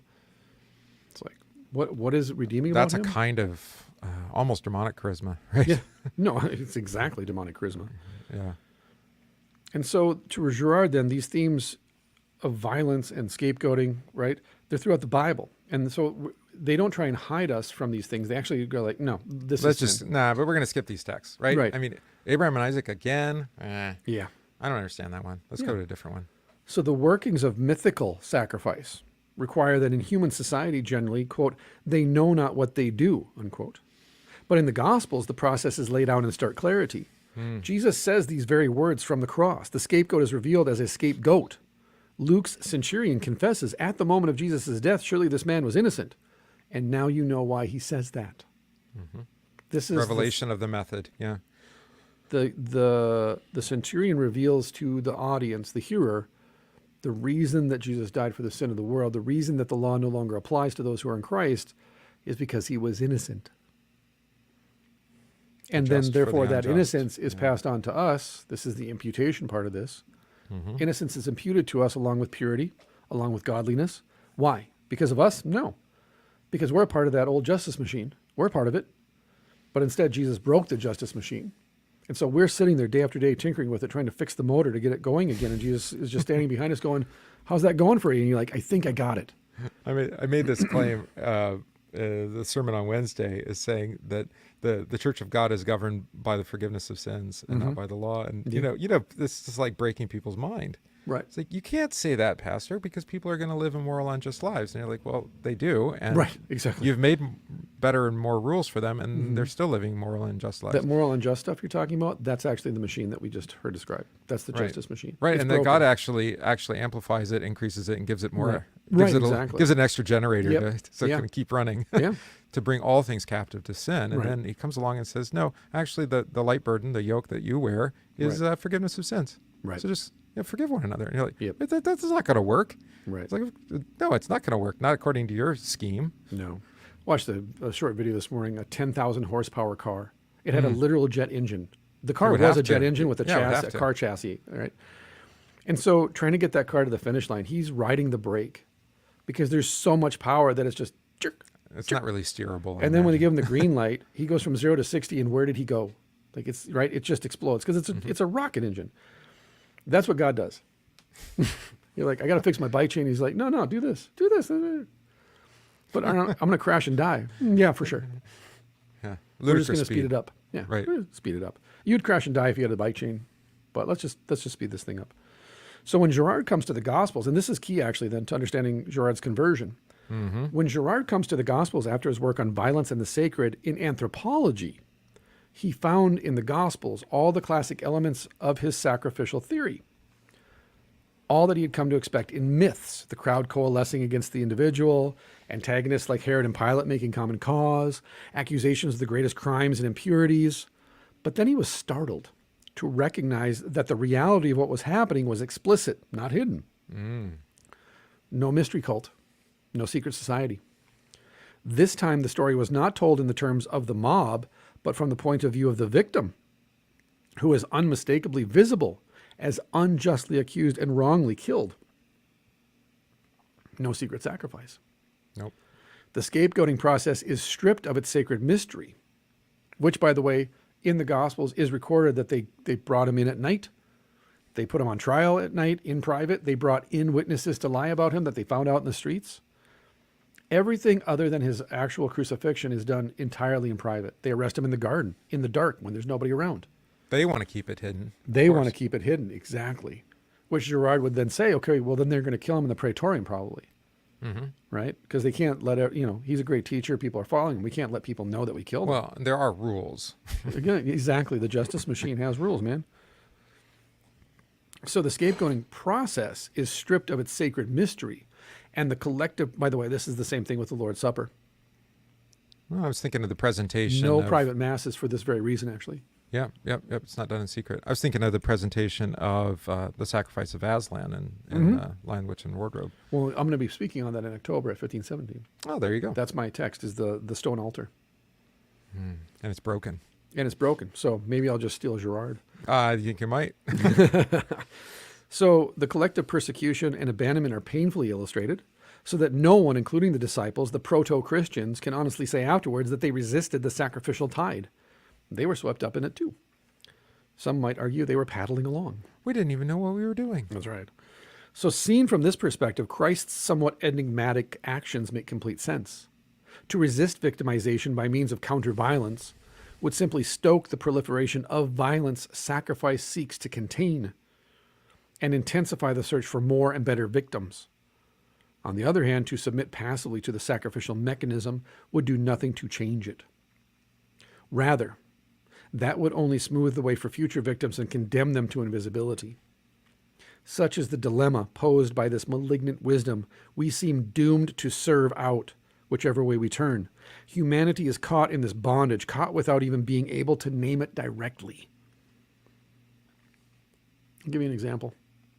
I got this from Caviezel's interview on Sean Ryan, because I think he has a point to a certain extent, which is the only unforgivable sin is the rejection of the Holy Spirit. So if you abuse children and you're like, again, the law says don't do this, and it's written on your heart, and this is God's child, you're rejecting the work of the Holy Spirit. And at this point you say, let the dead bury their dead, meaning you're outside of Christ, man. You're outside of forgiveness. You're outside of salvation. And therefore, woe to you. That is, it would be better if you'd never been born. So let me hasten your trip to the grave. We can't not get caught up in that cycle of violence, like he says. We can't not, because it's inherent in us as sinful human beings. But again, going back to what you pointed out too, then, the law is never off of us as long as we're in the flesh. Right. So even in serving Christ, we're still going to participate in this process. We're still in the grip of this process, even when we're in Christ. This is, again, why we confess the simile used to set peccator, the simultaneously righteous in Christ, but sinful in our own flesh. Right. Because I can't, on the one hand, say, I'm not going to sacrifice this child abuser, but at the same time, I can't say at the same time that my killing him or imprisoning him for life is somehow, quote unquote, Christ-like. Well, and I was thinking about martyrology in that regard. Yeah. And that, I mean, I was thinking of Stephen, the first martyr recorded, and the way that I think Stephen gets it, Peter legendarily gets it as well. It's like, I'm not going to be crucified in the same way as Christ because I'm not Christ. Right. My sacrifice for the faith doesn't atone for sins. Right. Stephen doesn't confess that. He just says, I see Right. I see, Jesus ascended to the right hand of the Father. Right. And then he prays, he does actually mimic Jesus, which is interesting, the way that Stephen says, forgive them. Right. And this goes back to Luther's point to Melanchthon, which everybody either falls into one or the opposite ditch and gets it wrong. He talks about this in, again, I referenced it earlier, whether a Christian or a soldier can be a Christian or not. Yeah. Is war sinful? Yes. Because you're committing murder. Regardless of whether it's justified or not, according to the law, it's still the law. It's still governed by the law. Justified by what law, right? Right. It's condemnable. By the law, murder is murder. Mm-hmm. Jesus says if you call your neighbor an idiot, you're guilty of murder. And yet simultaneously in faith, you then go and you repent of your sins, confess your sins, and receive absolution after you've engaged in battle. if we look at this along a linear trajectory of, well, you were bad, but now you're good. You were sinful, but now you're holy. The answer to the question, can a soldier be a Christian, is absolutely not. Unless you're a conscientious objector, like as portrayed in Hacksaw Ridge, of a real person, by the way. And by the Right. way, But I think we look at death Yeah. and resurrection and the life of the baptized and say, well, the soldier goes and fights and they come back and ask for repentance and then their Right. conscience is made whole again. And like, is that actually the way it works? Or maybe it's daily in the battlefield Right. even. They confess What it to is, the though, is chaplain. what Luther is describing in that treatise is sin boldly, but rejoice and praise Christ all the more boldly. I'm going to go kill these people. Why? Because they're a threat to me and my family. And again, back in those days, you're in Saxony and the Suleiman is at the gates of Vienna. Well, I mean, clearly Luther's elector thought that on those terms. It's Sure. like better to preserve the preaching of the gospel Right. here than to, or for whatever reason. Right. It doesn't matter what his motivation was. Right. Right, but Yeah, he we're stood not, up against yeah, Charles. we're not worshiping Allah here. We're not doing that. Mhm. And so can a soldier go fight in an unjust war? Absolutely. If his motives are noble, yes. I interface with these guys almost every day now. I don't know how else you could. The reason they're disenfranchised after their service is because once they get out and they have that again, a lot of the guys that I talk with are well, in for they end up 18. being the scapegoat. Well, they do, but I'm not talking to guys that do 4 years. I'm talking about guys who have done 18. Careerist, yeah. They're career military. They're special ops. They're high level operate and work contracts for 3-letter agencies after they got out. Then they got disenfranchised because then they start asking, like, because you travel the world and you go to Colombia, you go to Somalia, you go to Thailand, you go to Timor. After a certain point, you start asking the question, wait a minute, what the hell am I doing? And why are we here? Because those people don't seem as, like, they're not evil. So what's going on here, right?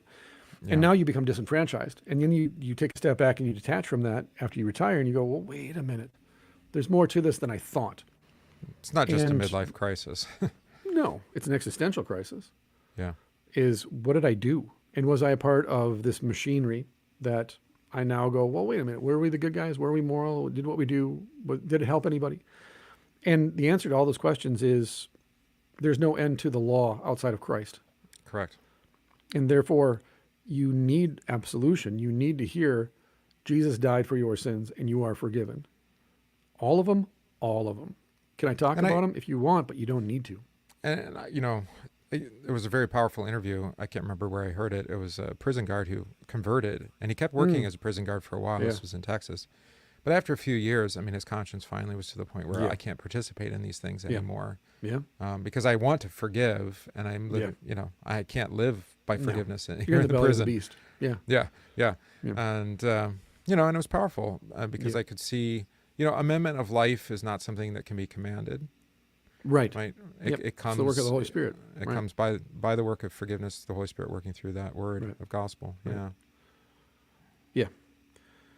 And so the scapegoating process is stripped of its mystery and its sacredness. It's stripped of everything that attempts to hide the violence from public view. Yeah. And that's what Jesus does. It's wide open. Right. So humanity is caught in this bondage, caught without even being able to name it directly, right? So to go back and just repeat this whole paragraph, seen from this perspective, Christ's somewhat enigmatic actions make complete sense. To resist victimization by means of counter-violence would simply stoke the proliferation of violence, sacrifice, seeks to contain. And it actually will intensify the search for more and better victims then. On the other hand, to submit passively to the sacrificial mechanism would do nothing to change it. Rather, that would only smooth the way for future victims and condemn them to invisibility. Such is the dilemma posed by this malignant wisdom that we seem doomed to serve whichever way we turn. Humanity is caught in this bondage, caught without even being able to name it directly. So God steps into this double bind and overcomes it.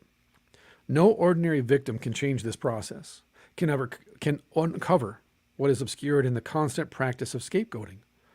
Redemptive violence, the sort of violence that claims to be the good, for the good of many, to be sacred, to be the mysterious ground of human life itself, always purports to be the means of overcoming sin. So removing pollution, punishing the transgressor who has brought disaster on the community. The sin it characteristically claims to overcome is the offense of the scapegoat, the crime the victim has committed. But in the Passion accounts, the sin in view is that of the persecutors. It is not the sin of the one which jeopardizes the many, it's the sin of the many against the one. In the Passion narratives, redemptive violence stands forth plainly and unequivocally as itself the sin that needs to be overcome. That's why Luke, for example, has to defeat his father. To use a practical example from pop culture, Luke has to defeat the Emperor and Vader. Yeah. The Emperor must die because he represents absolute malevolence, absolute chaos. Vader represents redemption through sacrifice. Yeah. Except you do have the cave scene with Luke, right? Right. Where Yeah. he and Kills Vader himself, are yeah. not the same. I mean, they are the same. Mm-hmm. And his capacity for evil too is Correct. the same. Right. What? I was going to note something here. This is 2016. Yeah. I think, I don't know if it was intentional or not, but that one of the tactics that I think we've seen increasingly, and I mentioned this with Rittenhouse, would be a good example of this, Yeah. where we take the obvious scapegoat, who may or may not be innocent entirely, right? I mean, because nobody's going to be an innocent sacrifice Right. of our scapegoats. Right. That's why they're never satisfactory. But to then amplify them with, or you could do St. George as well, right? Where they become, they can't be in obscurity. He made that point before. Right. They can't remain hidden. And so Right. we amplify to the point of almost deifying them, if not at least making them holy, sanctifying them, so that they can serve this substitutionary role, at least for a time. Yeah. But it's always insufficient, and they don't last. And then, we grow tired of that one and we need a new one. Yeah. I mean, I don't know who will be the next St. George. The next trans Floyd is... It's has- coming. we'll find one. It's coming. Oh, Didn't yeah, he for move sure. to Belgium or something? Or Which one? South America. Oh, the one guy, the Bud Light guy. Yeah. Dylan? Yeah, he moved out of the country. Oh, did he? Yeah, he said he was because he too many death threats or something. Oh, I wouldn't actually be surprised. Well, no, I know. It's social There's- media. Well, and there's alcohol involved. Yep, there is. Yep, that's right. Exactly. Don't get between me and my beer. You ruined my favorite beer. You can take half my income in taxes, but don't you touch my beer. Maybe one actually is what leads to the other. So it's not the sin of the one which jeopardizes the many. It's the sin of the many against the one. So in the Passion narratives, redemptive violence stands forth plainly and unequivocally as itself the sin that needs to be overcome.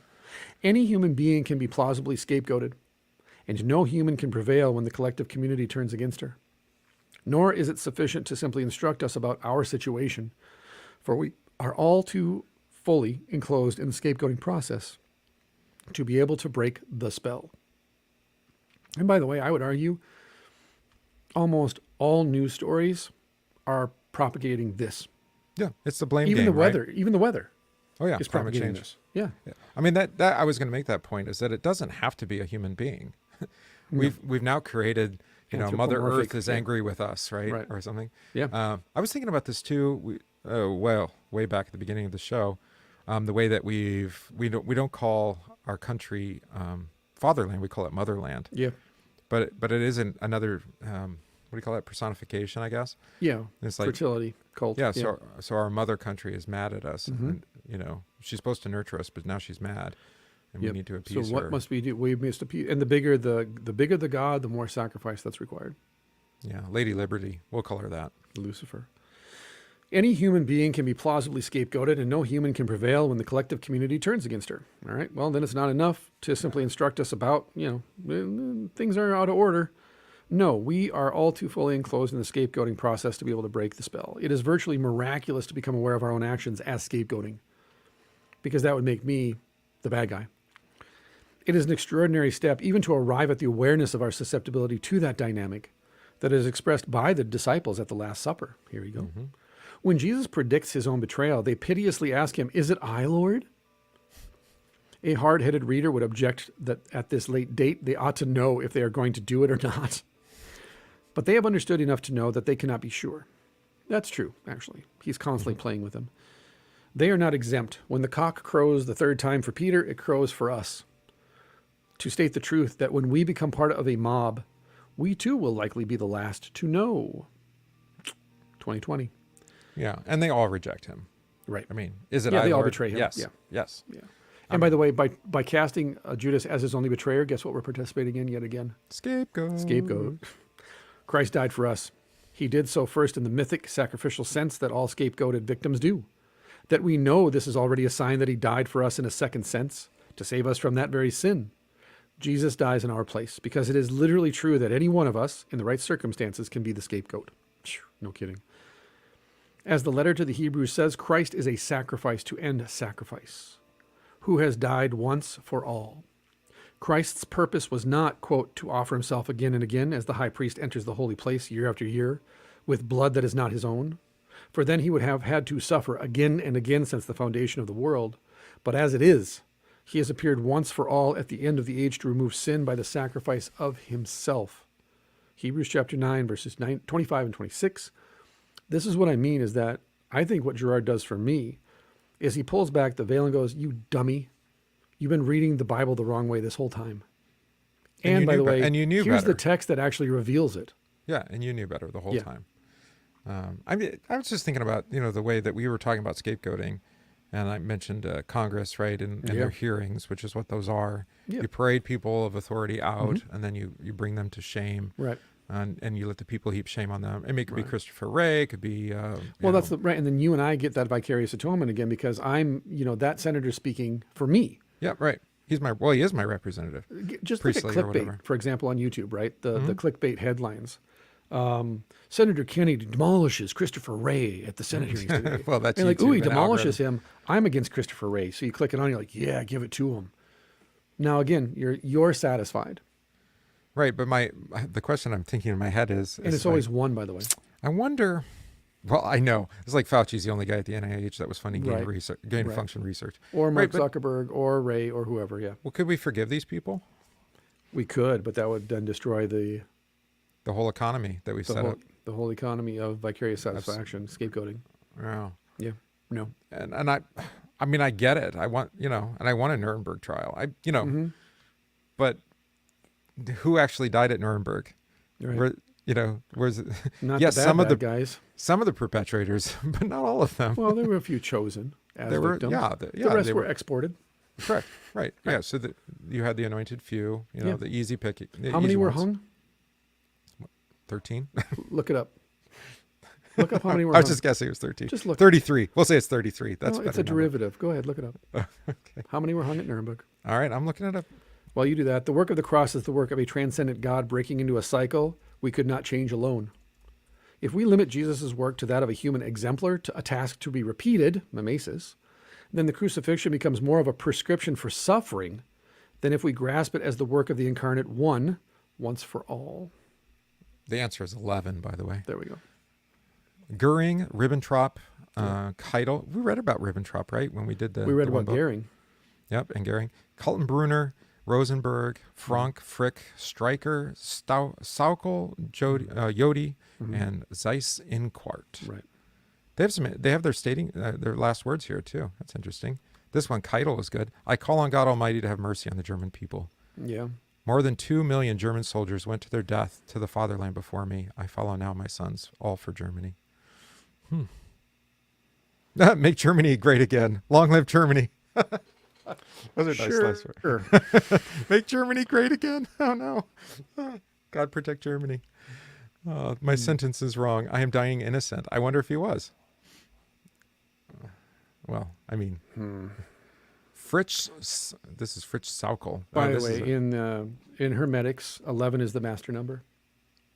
Oh, okay. It's a master number in Hermetics.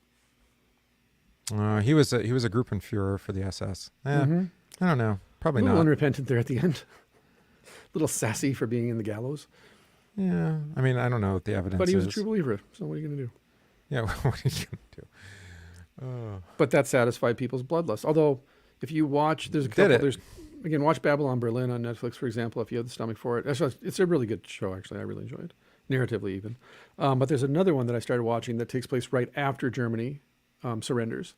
And it's about a cop from Brooklyn who's sent over to rebuild a police force in Brooklyn. Oh, my. Yeah, it's very interesting. And then, of course, his brother's like a serial killer. But of course. Just the historicity of it, though, of like, because I think they do a good job of depicting like just the absolute chaos of Berlin.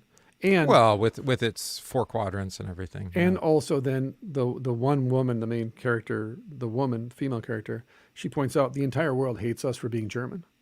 And I was like, yeah, that's actually a good point. After the war, everyone hated you. The entire nation was a scapegoat. Right.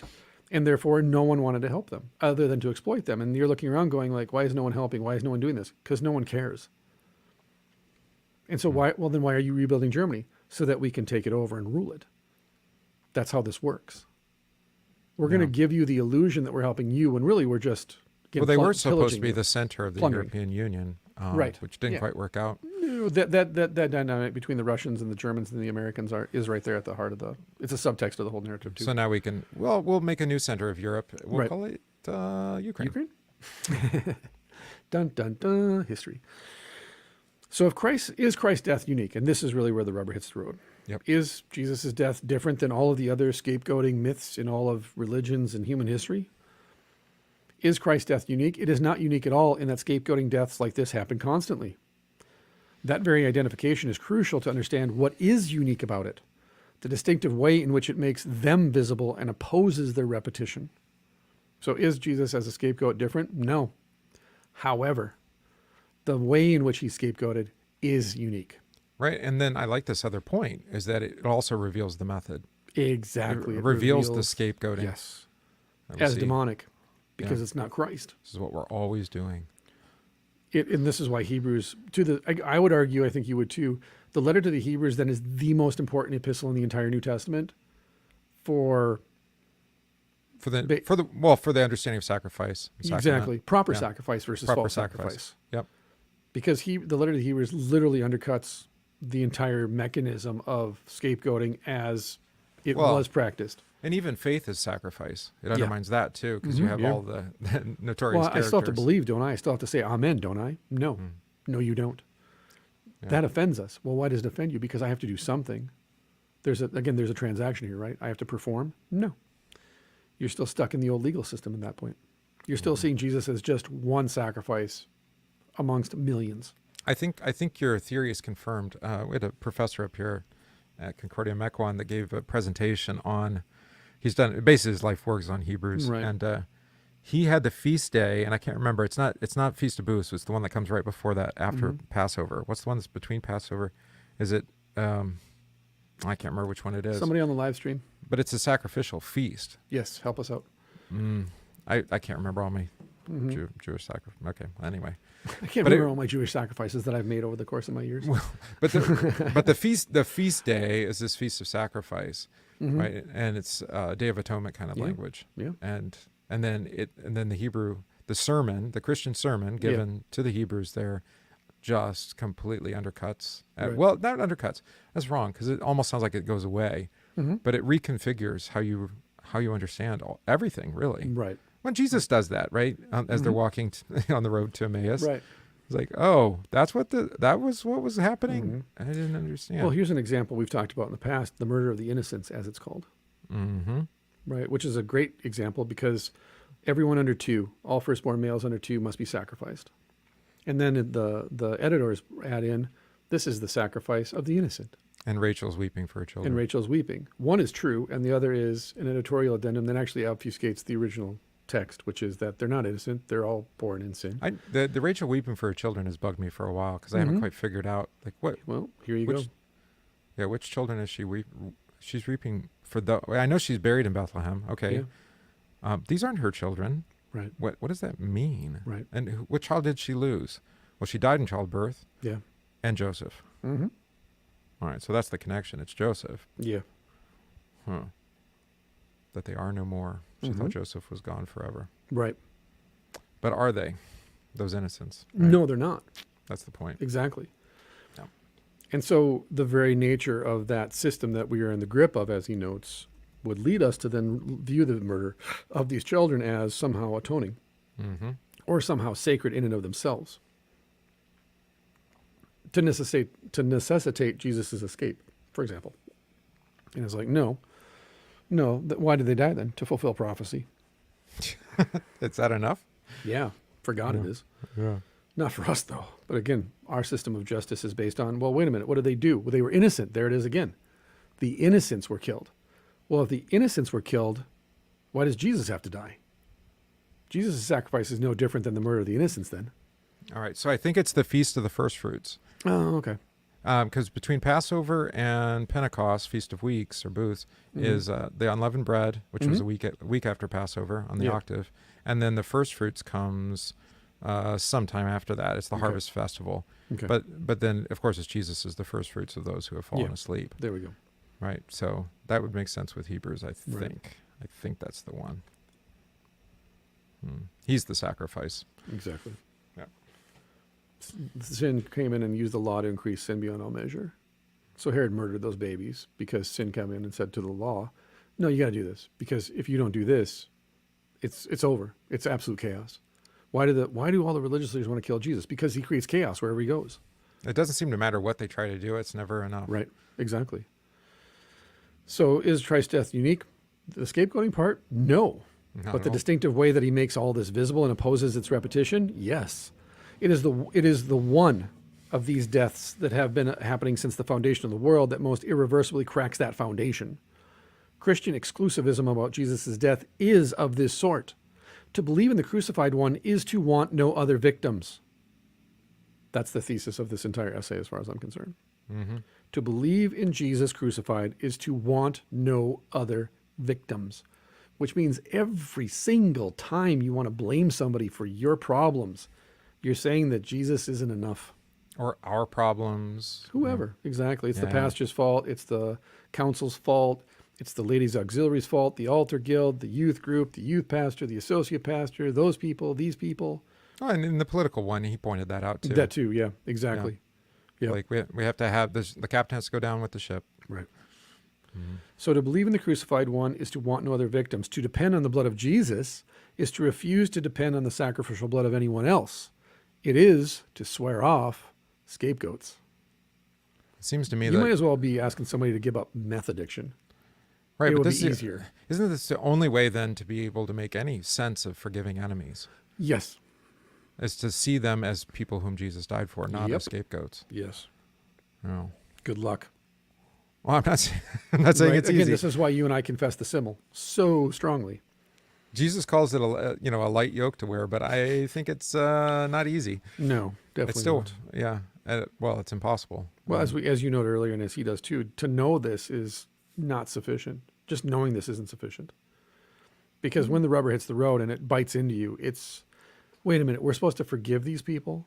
Right. I've seen this. You've seen this, right? Is that like when a drunk driver kills a teenager and then the parents forgive the drunk driver, Yeah. and the entire community turns on them? Yeah. Actually, the pastor in Nashville forgave the shooter publicly. Well, not only that, they raised money Yeah. for her burial. Yeah. And the entire community, I bet you, Like you can't I bet you bury 10% the of his mass church left. You want to mass bet murderer? 10% of his church Oh, left? at least. Maybe Yeah. not at first. They probably had a little bit of an influx at the beginning, but then no, after I that, guarantee you, it wasn't just forgiving. It wasn't just forgiving the shooter, but then to And, have oh, the by the way- families of the victims Well- pay for the burial. we don't know if that girl's parents still attended that church too. Oh, I don't know. So there's that too, because she grew up in that church. She went to that school. That was her pastor. Right. So does at that some mean her point. family was still at that church after this happened? My understanding, it's been a while now, but my understanding, no, that mom had left. Okay. Her parents split, I think. And Okay. then mom had left, Right. probably because of the divorce. Sure. I would imagine. But imagine the dynamic. Your pastor stands up and says, we must forgive this murderer. Why? Because Jesus does. Mm-hmm. Wait, no. She's still in hell though, right, Pastor? We can't know that. We're good Calvinists, right? Right, we're good Calvinists. Exactly. Yes. I forgot about that part. That's Or they right. I think Presbyterian. Yeah, they're right? Presbys. Yeah. So, It was a covenant school, if I remember. that's right. So, laughing about murder. There we go. There's dark humor for you. How the redeemed community behaves. So here we are. This is the conclusion now. Okay. So when mythical sacrifice succeeds, peace temporarily descends, true memory is erased, and the way is smooth for the next scapegoat. Isn't it that true though? Don't we know? It is. We And know. isn't that We the know that's the argument? method. We know Yeah. that's the method. Exactly. Yeah. And it's always around elections. Isn't that weird? And taking away guns, okay, we'll find some other way to kill people. Right. We'll take away your spoons. That's what That's they my do in London. Well, I understand. What do you want to say? Scale might Right. change a little bit. Okay. I don't fine. care. I know jujitsu and Muay Thai. Right, but then the difference is it just won't be a single shooter. You'll Yeah. have a whole group of people. Correct. With Well, right, knives or something. And you'll notice now we've got this new thing that comes in between the school shooters. We have mass killings by drivers. Because we just Oh, had yeah, where they another mass drive through the shooting parade, yesterday in right? Cleveland or whatever. Or we have Yeah. people who drive through parades, like happened in Germany. No, What it is it? happened here in Milwaukee. Oh, Milwaukee. No, I'm Outside saying like Milwaukee. recently though. I thought there was Oh yeah, in there was Europe there was another one. Yeah. But notice, in between the school shooters now, we have these guys driving over people. Crazy. But again, just because you're the quote-unquote bad guy doesn't mean you're not also within the grip of this system as well, which is why it's so easy to weaponize people and then blame other people for weaponizing them. Right. Right? You watch the news every night, and they keep calling Christians nationalists and far-right extremists, and then you're shocked that somebody goes and shoots up a church. Why? The media is literally priming people. Whether on actual pharmaceuticals or they're just drugged Right. by what they see Correct. and hear. Yeah. Yeah. Either way. Right. Or both. Again, Satan doesn't care if you're medicated or not. He'll settle for the next best thing. So we wait for the next scapegoat. But in the case of Jesus' death, neither does everyone unanimously close ranks over Jesus' grave, as his executioners hope to do, nor is there a spree of violent revenge on behalf of the crucified leader, which would have also helped the Jews get rid of the Jesus problem once and for all by killing his disciples. Mm-hmm. Instead, an odd new counter-community arises dedicated both to the innocent victim whom God has vindicated by resurrection and to a new life through him that requires no further sacrifice. Just receiving. Just gift. Yeah. One of the crucial things that makes the church a new community is its constitution in solidarity, not against some sacrificial victim, but by identification with the crucified one. The moment we point a finger at some they as Jesus' killers, we have enacted the sin that the very particularity of the cross meant to overcome. That's a helpful point. It is. The pattern of the cross is a great native power to interrupt our patterns of violence. Yeah. But I mean, it never made sense to me, the so-called No, I think- yeah, it's always been stupid to anti-Semitic, me too. because it's Yeah. like, wait a minute, Pilate was just as much a cooperative. Right. The Romans, Yeah. so you have Jew and Gentile. It's like, Well, the point too is though, are you anti-Jewish or anti-Judaism? Are you blaming Judaism for killing Jesus or the Jews as a people? Because Herod was Jewish, but yet well, not. kind of. Exactly. He was kind of Jewish. Built, But built it's a like cool temple, though. Anti-Semitism hates Jewish people, not Right. Judaism People as group. such. People group, not necessary. Right. Yeah. Yeah. I'm opposed to Judaism because I believe it's a heretical religion, which we covered when we talked again about Islam as a Our false our heretical most religion. popular episode ever on YouTube. Against Jesus or against the Jews and their lies by Luther. You want to talk about functional illiteracy? Go read the comments under that one. But Well, I the don't point- think they watched the episode. No, I'm positive they didn't. But the fact of the matter is, I have Jewish rabbis who are friends, and I respect them greatly for their wisdom. But I'm not going to lie and be like, no, I totally don't believe that you have true faith because you reject your own Messiah. Whereas they would say, you don't have this right because you've elevated this Because your Jesus Hebrew is terrible. Yeah, your Hebrew sucks. Thank you, And, Rabbi. but the point is then that, again, we're not saying we're anti-Jew, we're anti-Judaism. I'm also anti-Islam, anti-Confucianism. Anything that's not Christ, I'm against. Right. And even Judaism is there's a spectrum of what Right, that could exactly. mean. Yeah. Right. So, I mean, are you are we, against the Ashkenazi Jews? Are you against the, well, right. I mean, Pharisaical Judaism Yeah. or the versus. Sadducees? Who? No, we're actually against Torah Judaism. Well, Yeah. Herodians? You're anti-Herodian? No, it's like we're talking about Moses. Right, right. It's like I said at the beginning, it's not God and then a spectrum of bad or good. It's God and then everything that's not God is evil. Why would we go back to the yoke of slavery? That's our Exactly. point. Yeah, exactly. So we are against making a victim, a scapegoat out of Jewish people, Arab people, any people. And I think also at root too, I can have a disagreement with a Muslim and a Jewish man and say, I disagree with you. I think you're heretics, but I also don't want you to die because I kind of need you to hear the gospel so that you can repent and believe. It's funny because even Christians, I know, we know about all those people because they're Right. obviously, Right. but we'll even do this with like, who are our favorite scapegoat? Well, I mentioned the Roman Calvinists, Catholics. sorry. For Lutherans, But it's Roman it's Catholics. generally Roman Catholics, right? Yeah. Because they were the boogeyman, right? They wouldn't reform, and so we had to break Yeah. off. I mean, I and like da, da, da, mocking da, da. Methodists because I think they're absurd, but They're definitely more fun, though. not in Minnesota. Let's put it that way. A little tight-laced. But the point is, I hope, and I know for a fact, because I have Roman Catholic and Methodist friends, that they mock us constantly too.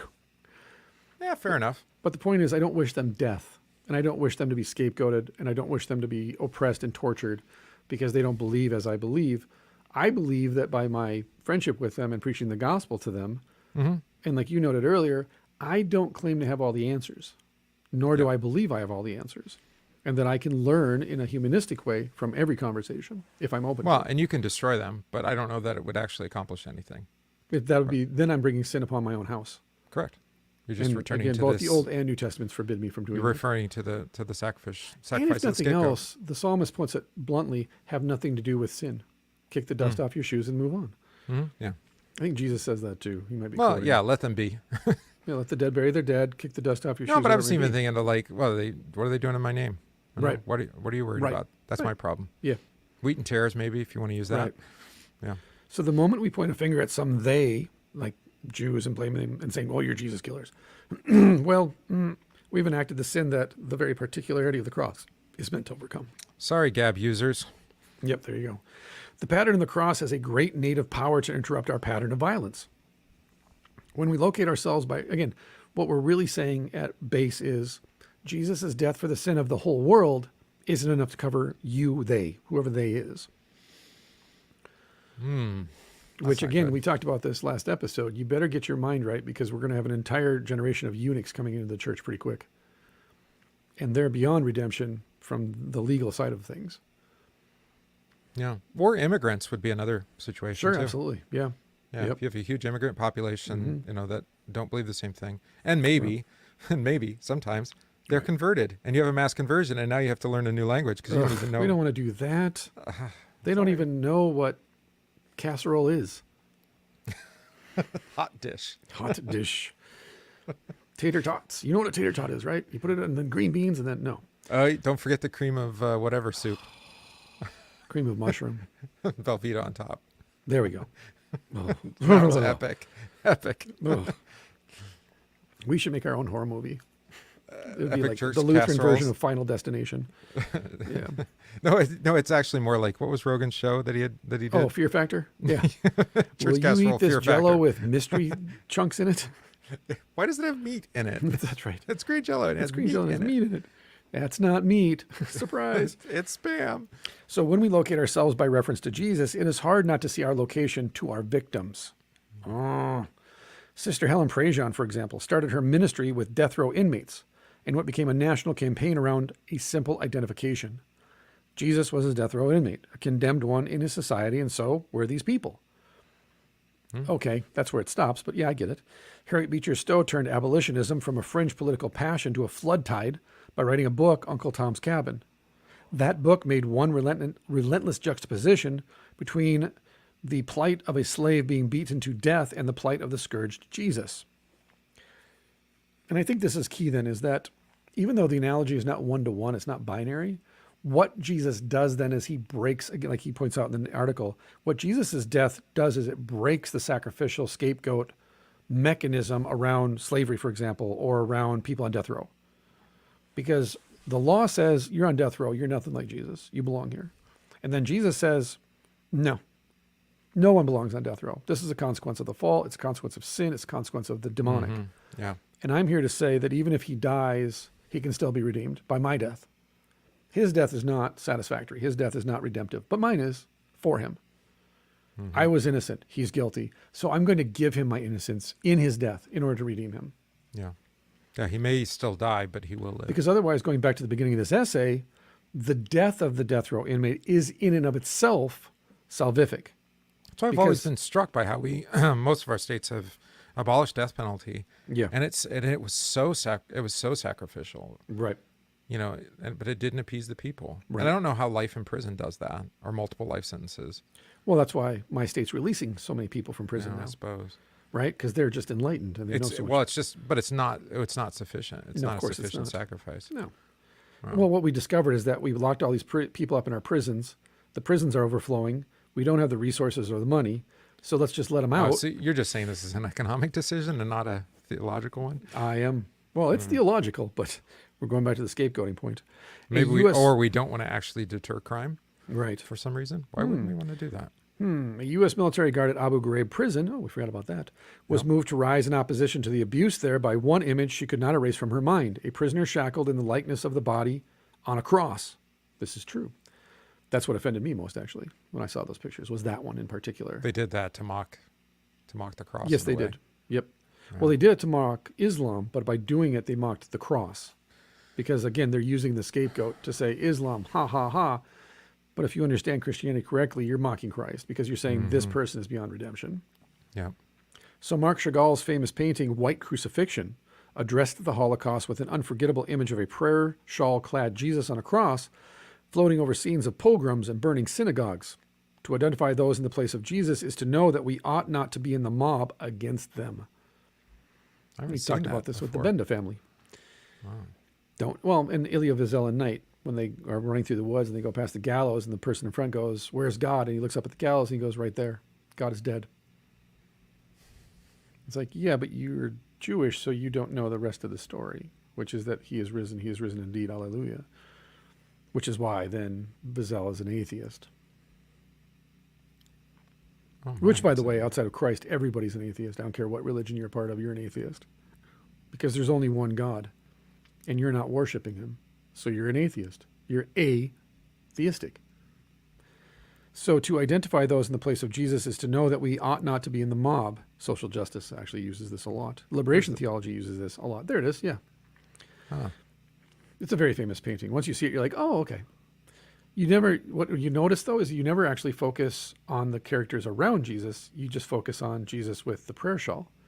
And unless you actually stare at the prayer shawl, you don't realize it's a prayer shawl. You just pass over and go, that's just his loincloth. Yeah, yeah. Yeah, it's interesting what else is going on. There's a lot going on in there, yeah. It is not enough to simply recognize the existence of the sacrificial dynamic. We need to see its application in our own situation. I think this is really faith without works part of this. Really? And I'm not in disagreement with it. I'm just saying that's really what he's saying is like, it's not application. It's literally, what are the fruits of faith? Well, the fruit of faith is you stop making victims out of people in order to replace Jesus with them. Right. Which may mean that you have to say to the mob, I'm not doing this. This is evil. You need to repent. And I don't think it answers the question about like the soldier thing that we talked about. Yeah. Or when faced with actual evil, when you have to defend your family. Yeah. I think what we would talk about is, can you engage in any of that behavior without sin? No. Can you engage in any behavior without sin? No.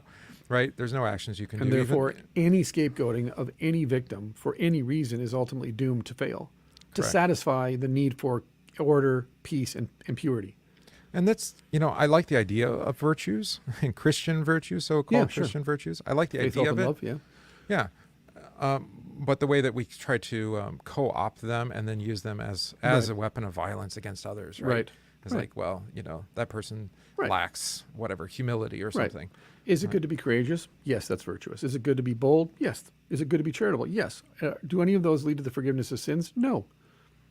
They don't. Right, but I don't even think they make you, more effective in this kind of pseudo-religious scheme that we've got going. Like, I think they do. I think they make you extremely effective. So you will elect somebody because of their character more than their action? Yes. Well, their action is going to be revealing not their in our character. culture because we're upside down and backwards. But yeah, I suppose. And I think ultimately, though, that's where the death cult eventually leads us to are the leaders that we ended up with. You noted this earlier. We wanted Joe Biden. We want Donald Trump because that's our sin. Either way, yeah. Either way, it doesn't matter. Whoever, if it's Newsom next or somebody else, it doesn't matter. Our sin is that person. That's our scapegoat. We're going to put our sin on him or her, and that's that.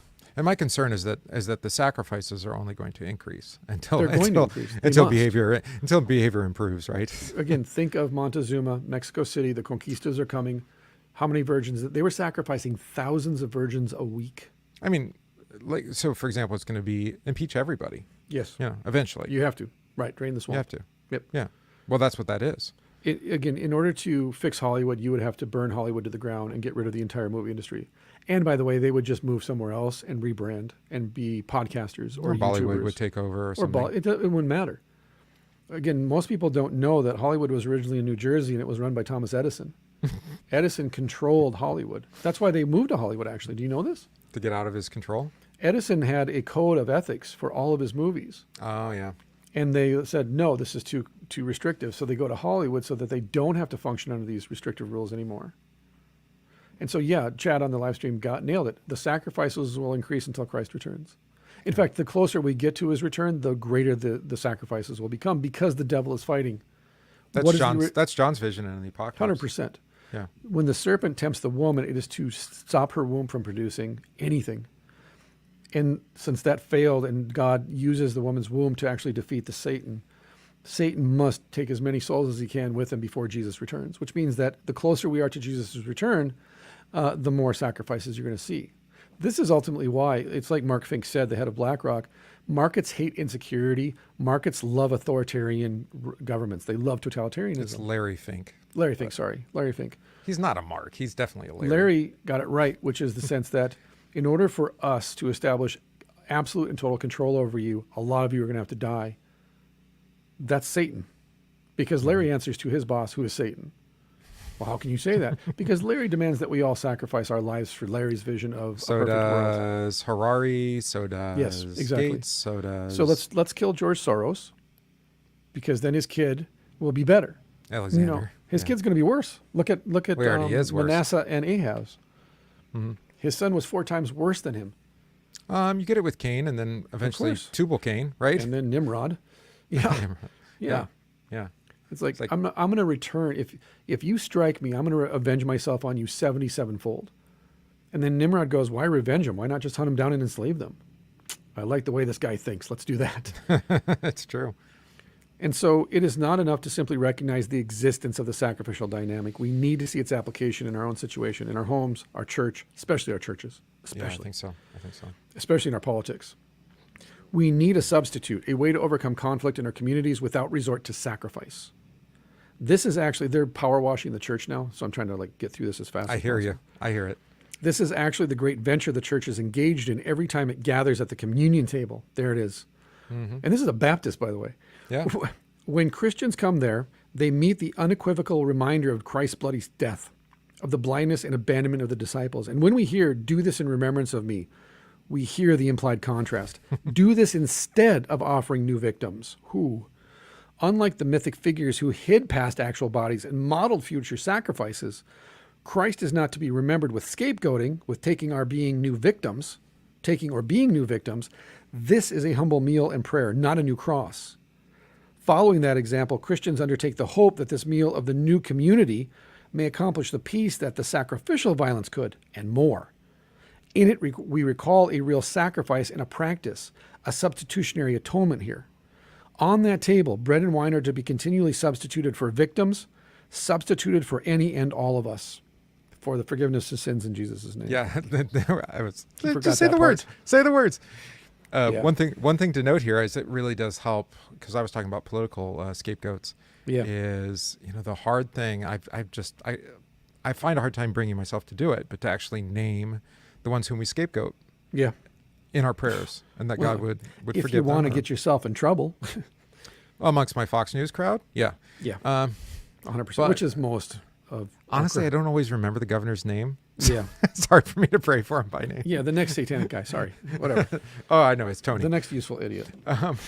You want to use his Christian name and everything, but that's exactly what he's saying here. Is like, why? Right. No, name them and actually ask God to forgive them or to guide them in the forgiveness of sins. I brought this up talking to my wife this morning. If you pray through the historic litany, the traditional litany, Yeah, right. every That's a single good thing in the example. litany is actually a prayer to cut off scapegoating. Mhm. Scapegoating the weather and the earth, scapegoating your family, scapegoating your church, from scapegoating all politics. from all deliver Exactly. us. Yeah. Yeah. It's everything. Yeah. And that's the power of the litany. That's why I tell people. Well, I'm it like, puts it all on God. I mean, Yeah, it's his 100%. responsibility and not yours. Right. We're not going to blame any of these people for what's going on. And we're not going to blame any of these things for what's going on. Hmm. Well, who are we going to blame? Jesus. But can I do that? That's the point. Ouch. That's the scapegoat. He breaks the entire system. But Jesus didn't do any of this. Now you get it. He Yeah. didn't do any of this, but he did it for us. God But- entered into our justice system and said, I'll die for that, The just for the unjust. just for the unjust. Which is one of the most powerful things in relation to Girard. Then one of the most powerful statements in the New Testament is Paul in Romans saying, a person would hardly die for a wicked man, let alone for a righteous man. Find one guy to die for a righteous man? I don't think so. And yet Jesus died for the sin of all. I mean, again, once you read Girard, in my opinion anyways, once you read Girard and then go back and read the New Testament, you're like, oh, it's everywhere. These Yeah. guys got it. They got it. And we don't. This is why I would set this in contrast. And I've only had my entree into Girard at this point. Yeah. But it seems very different than the kind of Jungian read through of Genesis and Exodus that Peterson has done, Yeah. where he is trying to extract meaning from it about like Correct. as the Ur text is the great text that describes all reality. Right. In Yep. fairness, he does approach it that way now, Mhm. but at the same time, it seems more like he's not extracting reality from it, or he's hearing reality from it, but he's actually Yep. imparting his own reality into it. Correct. And that's the psychologizing of the text, which how Girard avoids that is a question, right? Notice it spares you the difficult consequence, which is, oh, I need to repent of this too. I actually need to, it's Jesus. Mm-hmm. Again, Girard with the empirical truth about Jesus's death. Yeah. Well, maybe that's So the I'll difference. psychologize Genesis, then I can psychologize Jesus, Well, which is Hermetic, because Jung studied Hermetic religion. right. And so the sacrifice of Isaac, Yeah. or near sacrifice, or however you want to call it. Yeah. I mean, we have no problem saying that is a picture of Christ's sacrifice. That's what's going on Sure. there. We're Right. learning of the necessity of Christ's sacrifice, Right. the just for the unjust.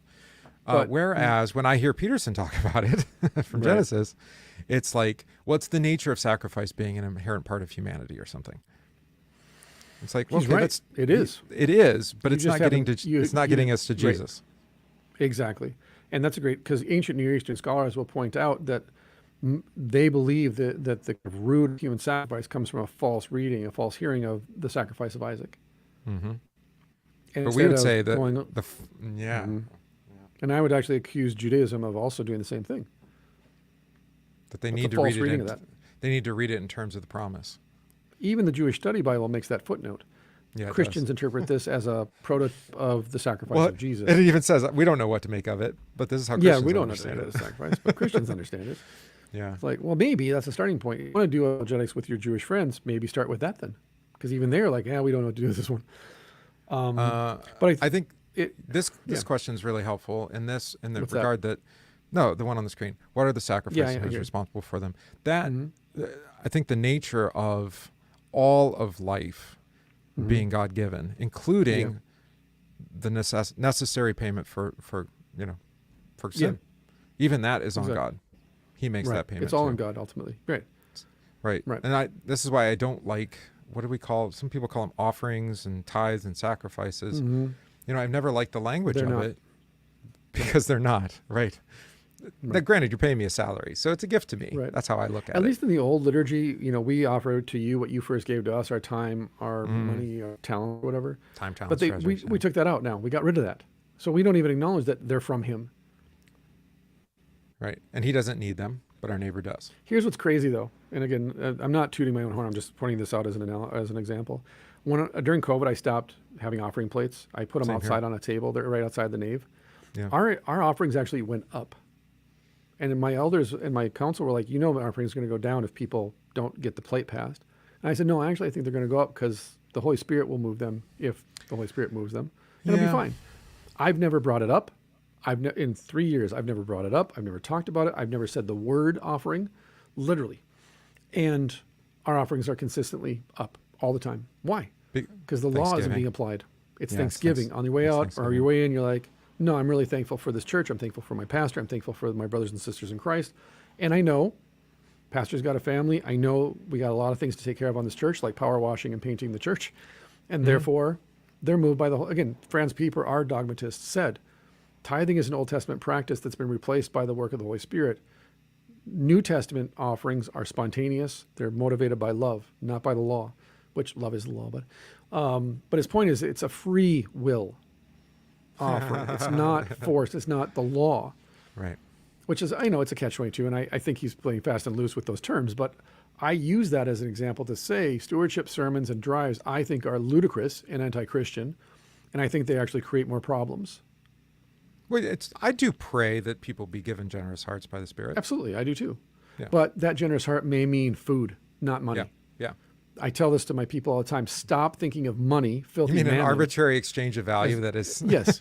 Versus, you know what I can't, yeah, maybe I need help paying the light bill. But you know what I can't eat? Light bulbs, right? Mm-hmm. What I can't eat is the feeling of loneliness or isolation or defeat. And I need a Christian brother or sister to come alongside of me and say, hey, Pastor, Right, let's right. pray together. Or, hey, can I take the kids tonight so you and Annie can go out and have a date or whatever? That's the kind of currency that's way more valuable than money. Although I will accept gold and silver I will accept a lot of gold. in the plate.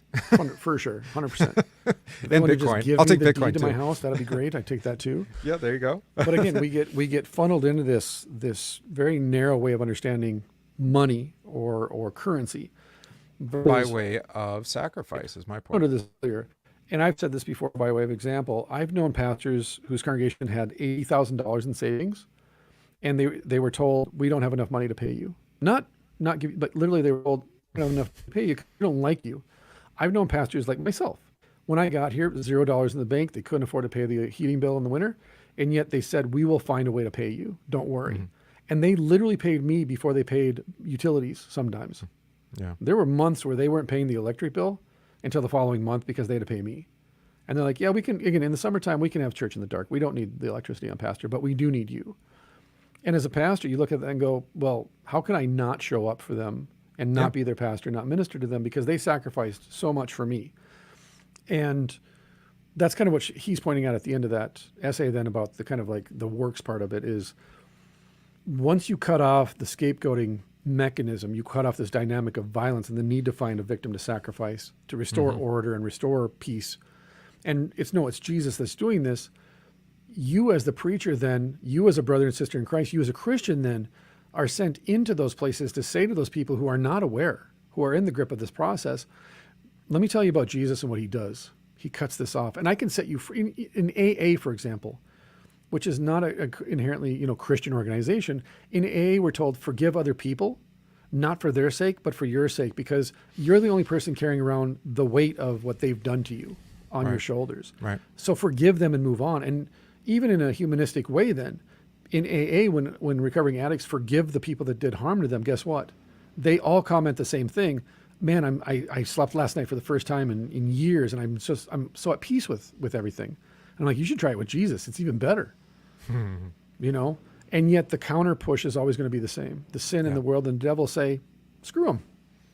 Well, and here again, the symbol I think is helpful for us, simultaneously sinner and saint. You Yeah. know, what the Christian does, that is the Christ who lives in you does, in supporting the work of your pastor, your congregation, missions, mercy, whatever it is. Yeah, From the flesh's perspective, is always going to be sacrifice right. because they think it's my stuff. Right. It's mine to Exactly. give away. Yeah. So Let's as see. the power washer starts to round the corner on my office, and the noise is about to increase exponentially, we should probably wrap it up here. Okay.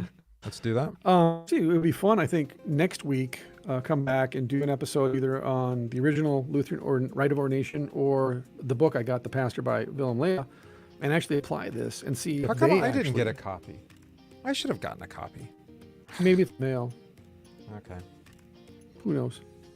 But the point is, let's look at Lea or the reformers in the 16th century and go, hey, did these guys actually also understand this? Or were they a part of this sacrificial scapegoating system and they got it wrong too? And that's, I think, a great thing to apply to our logical conversations, our Bible studies, sermons, and so forth is, am I really perpetuating the same system of scapegoating as the world and calling it Christian? Or am I really cutting off this whole thing, this cosmology almost, and saying, no, in the name of Jesus Christ, I forgive all your sins. And that's it. Okay. That's it.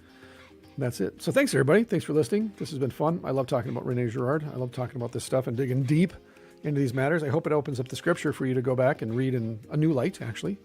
Dig into Hebrews, dig into the gospel. Yeah. And we'll post a link to the essay so you can read it for yourself and chew on it. I know it's a lot. But otherwise, we'll talk to you again real soon for a brand new episode. Peace. Fade out. Not fade away. Cool. Okay. Yeah. That's the thing about Girard. You can just talk about him endlessly. Well, and even here, a derivative work, it's like an entree into Girard, I think, in a helpful way. Yeah. Well, that's why I wanted to read this, because I didn't want to read through something that he wrote and kind of eventually get to the point. The essay kind of summed it all up. we had that problem in the last episode. We were 3 Thanks, hours Jack. in and we were like, oh, I think we're starting to get to the point. Oh, well, it's time to be done. Yeah. And I think like some of the other, like Peterson, for example, Eugene Peterson or Cape, and it's easy to kind of fall in love with him and just keep going then because it's so fun to read because they are giving you a perspective and a way of looking at things that you're like, oh, Well, I mean, yeah. Capon makes the same argument Yeah, he does actually. in his own way, but he Right. does. That's true. And it doesn't resonate quite as well, I think, for me. No. You know, because he just seems to be like this outrageous jester, kind of the way that Well, and he that's the tells point, it. right? He's whimsical, and and as Heim points out, we're talking about violence here. We're talking about blood. We're talking about blood sacrifices, and we're talking about a worldview that demands that someone has to die. And it's hard to be whimsical when you're talking about a very serious matter, which is, I suppose, yeah. which school are we going to shoot up this week? Yeah. Well, The that's most not important whimsy, matter, really, right? when it comes down to it. And someone comes to you and says, hey, why did my baby die? Or why was this kid killed? Or why did she waste away? Well, let me tell you something whimsical and funny. It doesn't work that way. No. At least not in my experience. But he does treat it as a matter of life and death. But Sure. he I think what he's trying to do is that we treat death in that whimsical way, right? Yeah. That we're lighthearted about death and we're deathly seriously about life. You know, in I'm Christ. only whimsical about death when I'm not facing death, Well, that's true too. problematically speaking. When it's not real, you know. So go ahead and cut off the first 29 minutes, and then I'll. What did you say you wanted to call it? I don't know. I'll come up with something when I'm eating my brisket. Oh, nice. Just my I'm birthday meal envious. is coming a day late, but Happy birthday a day let's late. Okay. yeah, there we go. So let's do that. Yeah, Let's just we're chop not that going off. to give it and a then- number. We'll call it. What are we going to call it? I don't don't know. know. I'll think of something in the next couple minutes. Once I get home, it'll come into my mind. So Right, you can change anything you want on this. I'm yeah, making just a send it to separate me and I'll entry. write up a quick thing. But yeah, we'll do that instead. Okay. All right, folks. Thank you. Talk to you soon. Bye.